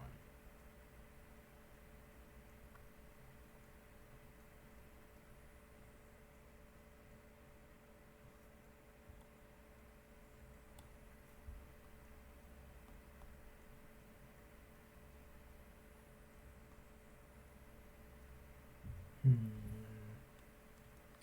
20 minus 5.1 is 14.91.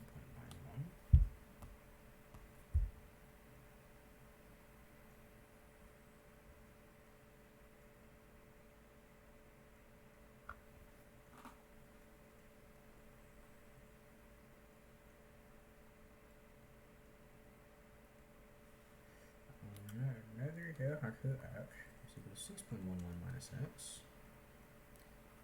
Okay, I must have just put this in my calculator wrong. It's 7.64. I was just checking this value on the CAS stats table, and I got that the expected value was a positive, so obviously that's wrong, because the player shouldn't be winning the money. So 0.2x. Oh, maybe I put this as like 0.2? Yeah, I put that as 0.2. Okay, now let's see. 7.64, so it's going to be 7.64. 36, 12.36. Two-way variable, this 2, negative 1.53. Yep, okay, that works better. Oh, this one, inflection point. Second derivative is 0. And I have a change of concavity.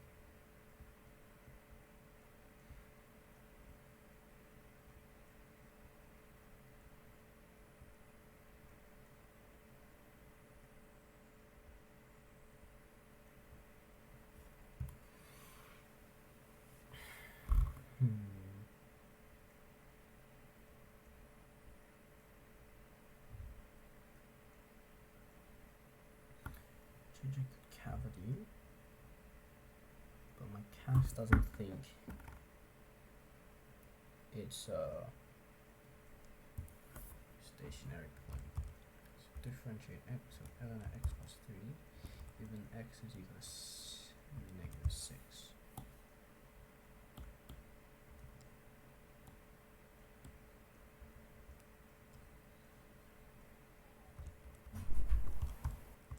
Answer given that x equals negative 6.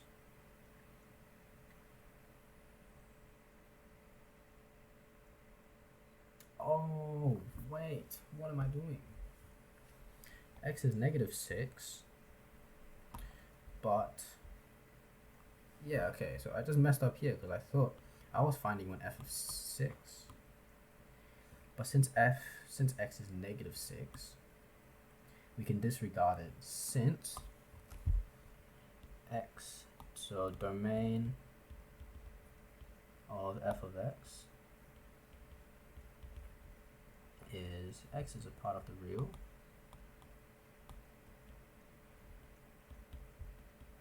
such that x is greater than negative 3. Therefore, disregard x is equal to negative 6. Therefore, no inflections. Okay. Phew. I figured that out. And then I can get rid of this. Let's get rid of all of that text. Can I get rid of that dot there? Can I get rid of that dot? Yes, nice. Let's continue this up. Okay, all of this is good. 10 minutes left. Okay, I think those are the only two really that were giving me trouble. So I'm gonna end it here. I'm probably gonna mark it when I come back because I'm gonna go out in about half an hour, and then hoping for the 95% or above.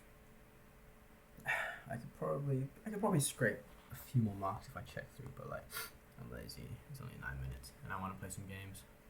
I need to sneeze. Do I stop the recording before I sneeze? Oh no, the sneeze is going away. Okay. Oh damn it! No, it just made my eyes watery.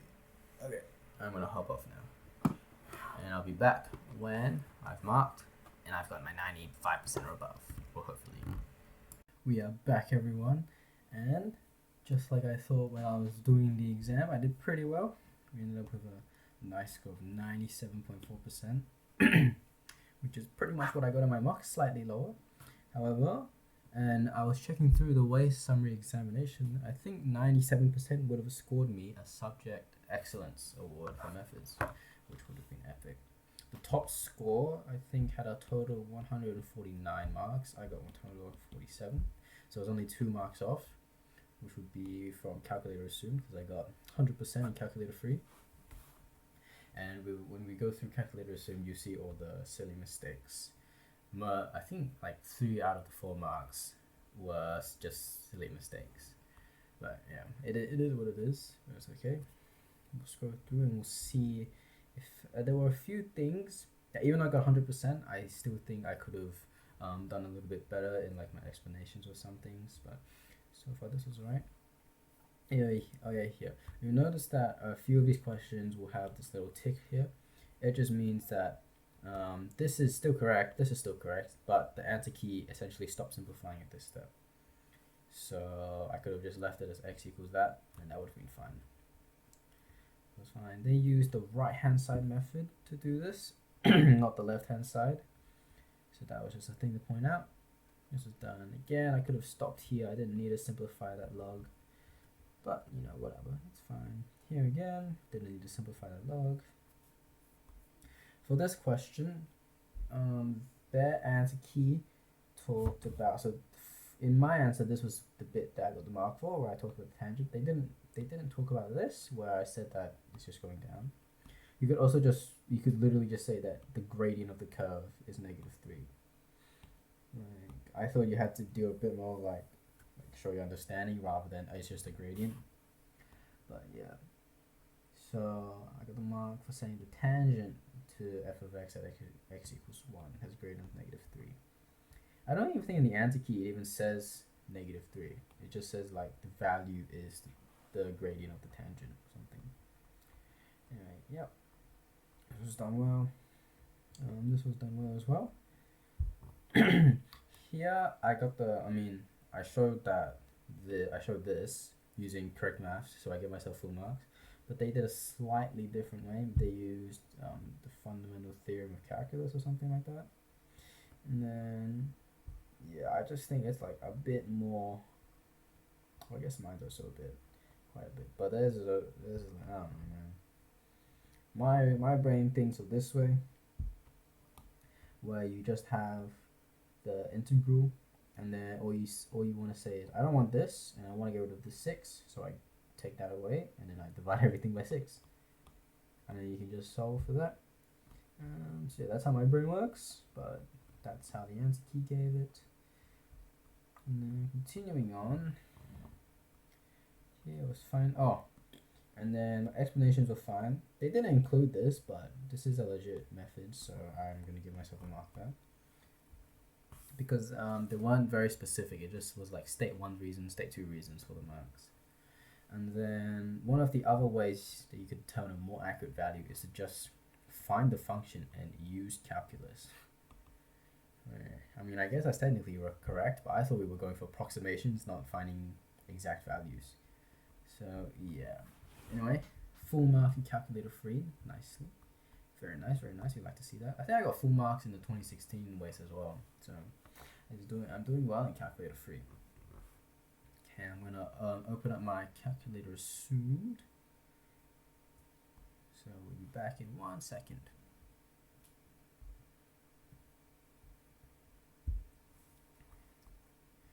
And we're back. I got 95 out of 99, so I lost 4 marks. The 4 marks I lost were very sad, and you'll see why in a second. So that was fine. Here I did well. Here's the first mark I lost. This was the variance. So yeah, very sad. I just had to square root it. And then let me pull up the marking key. I have to scroll all the way up to the top.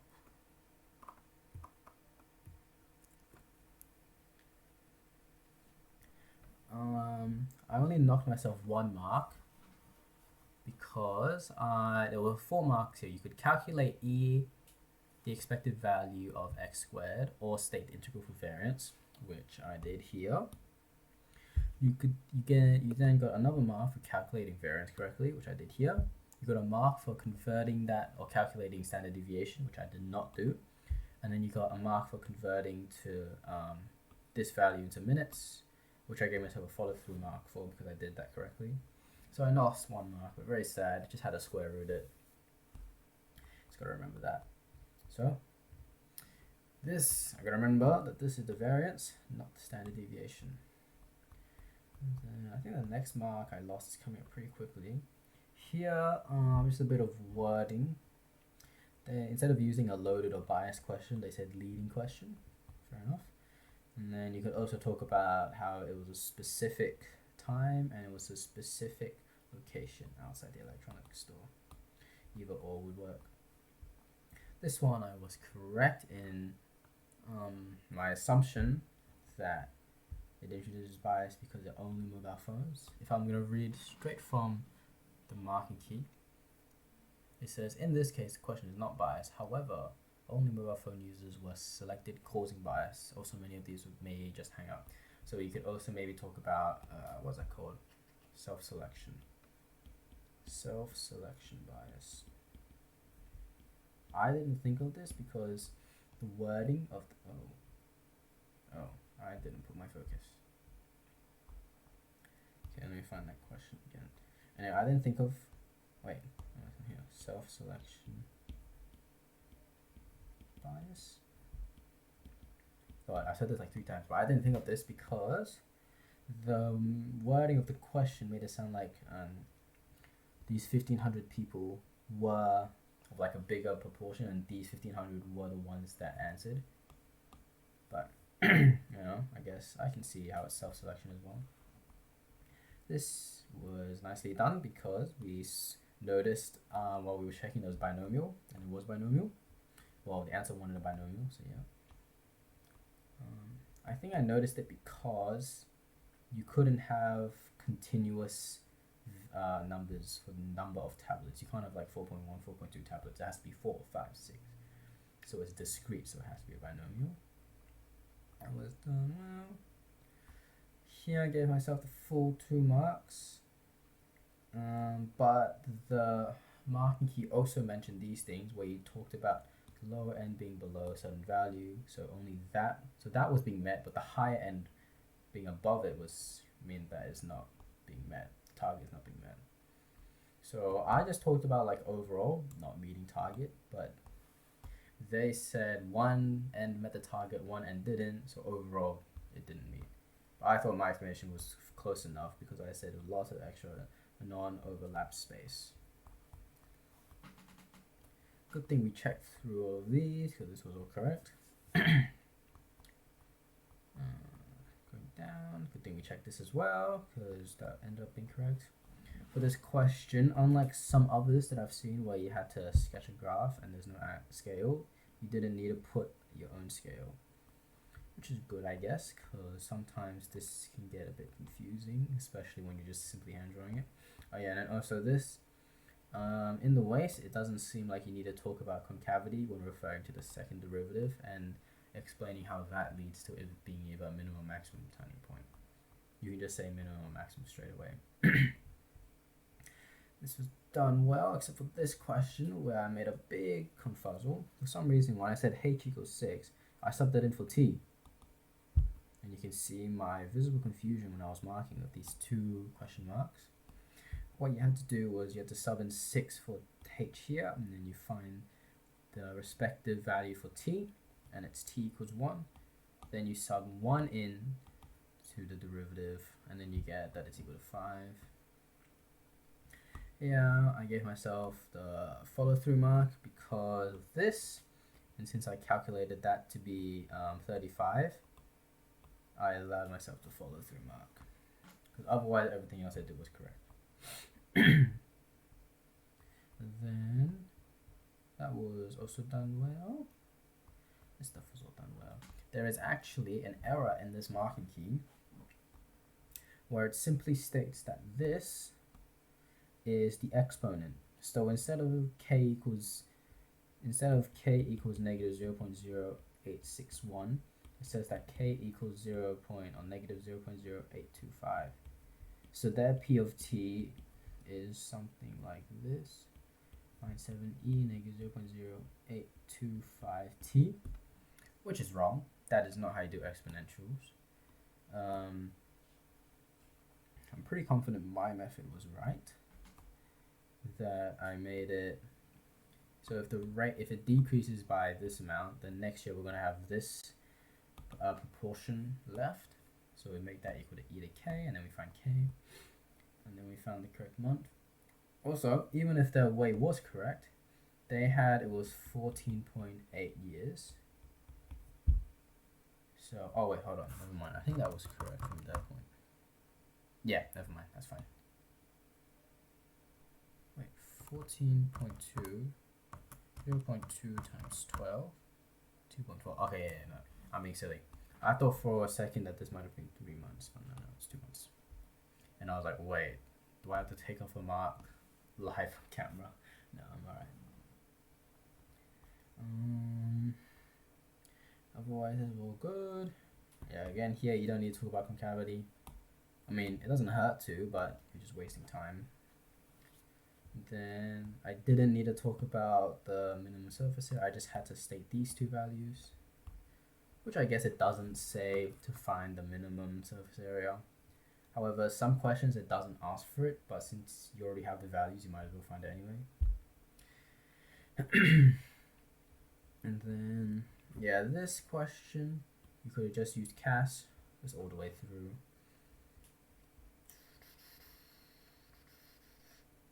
This question, I think this was the only one where my understanding was incorrect.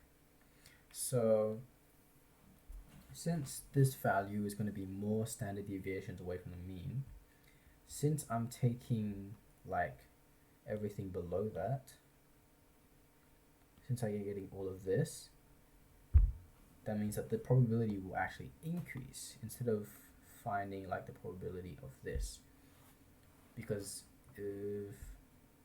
I was thinking of it the second way, where if this is more standard deviations away, then this overall probability is going to get lower.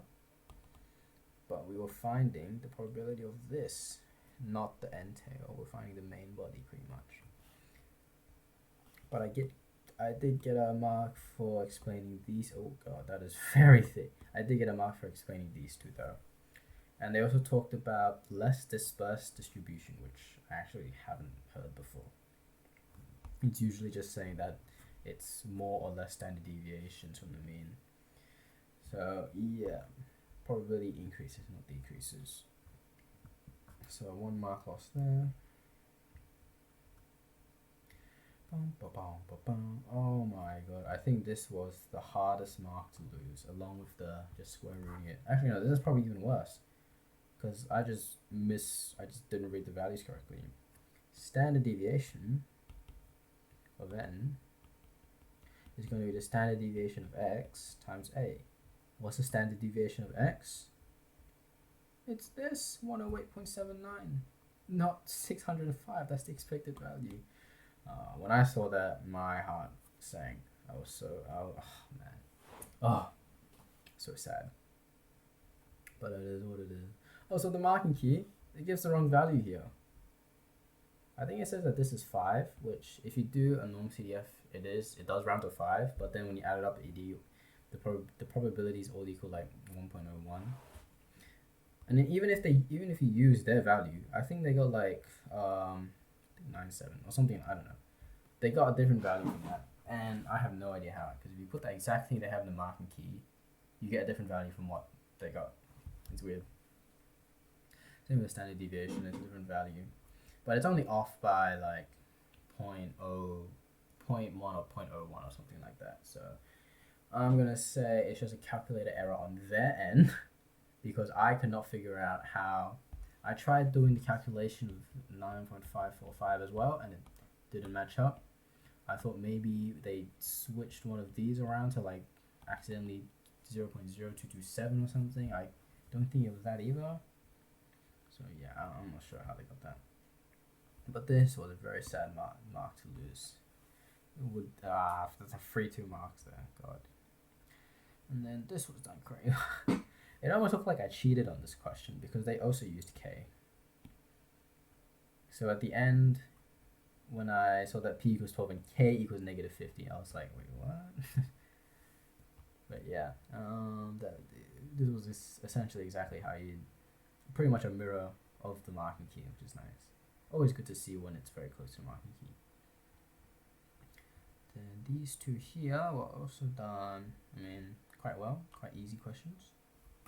So, if we count up the marks I lost, I don't want to talk about that mark, but that's 1, 2,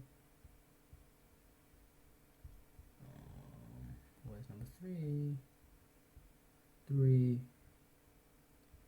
and 4 is near the top. Did we already skip it? I think we already went past it. Wait, no, it's here. 4. This one I should not have lost. The one where you're putting in this one, okay, I understand why I lost this, but it's also a silly mistake, so I don't know, I'm half on half. This one down here I should not have lost. This is ridiculous. Okay, this one, bad understanding, I'll take a loss on that. But this one, oh my god, this is like embarrassing. This is like embarrassing to show. God. If any of you are watching, and there's not many people, there's like no one watching these videos right now, but maybe in the future when there's people watching, I can just imagine when you guys see me do this question and you're like, why is he writing the expected value of A times A? Oh my god. But yeah, it's good to know that I'm doing very well. But yeah, the only one where it's like a true conceptual thing was the probability would increase rather than decrease, which I lost it again. Where is it? Is it here? Yeah, this one. Probability would increase because we're taking the left side, we're taking the lower side. Oh yeah. Oh well, it is what it is. I just gotta make sure that I know what the probability is that I'm looking at. At most 0.03, not 0.03 or higher. If it was 0.03 or higher, I would be correct because the probability would decrease. Honestly, I could have just like checked this. I just put in a larger sample and then see what happens, and then that would probably definitely would have just changed my mind straight away. Yeah, 97.4% I think I got 52, so yeah, 97.4%. I only lost 4 marks in the whole exam. Hopefully I do this well. If not, better in the actual WACE. Maybe I get an excellence award. Hopefully that would be like the perfect finish for the year, getting that excellence award for methods. Next exam is gonna be I think chemistry. Yeah, because I did physics yesterday, so we'll do chemistry tomorrow. Well, actually today, because it's past midnight already. God. So yeah. Alright then. See you guys.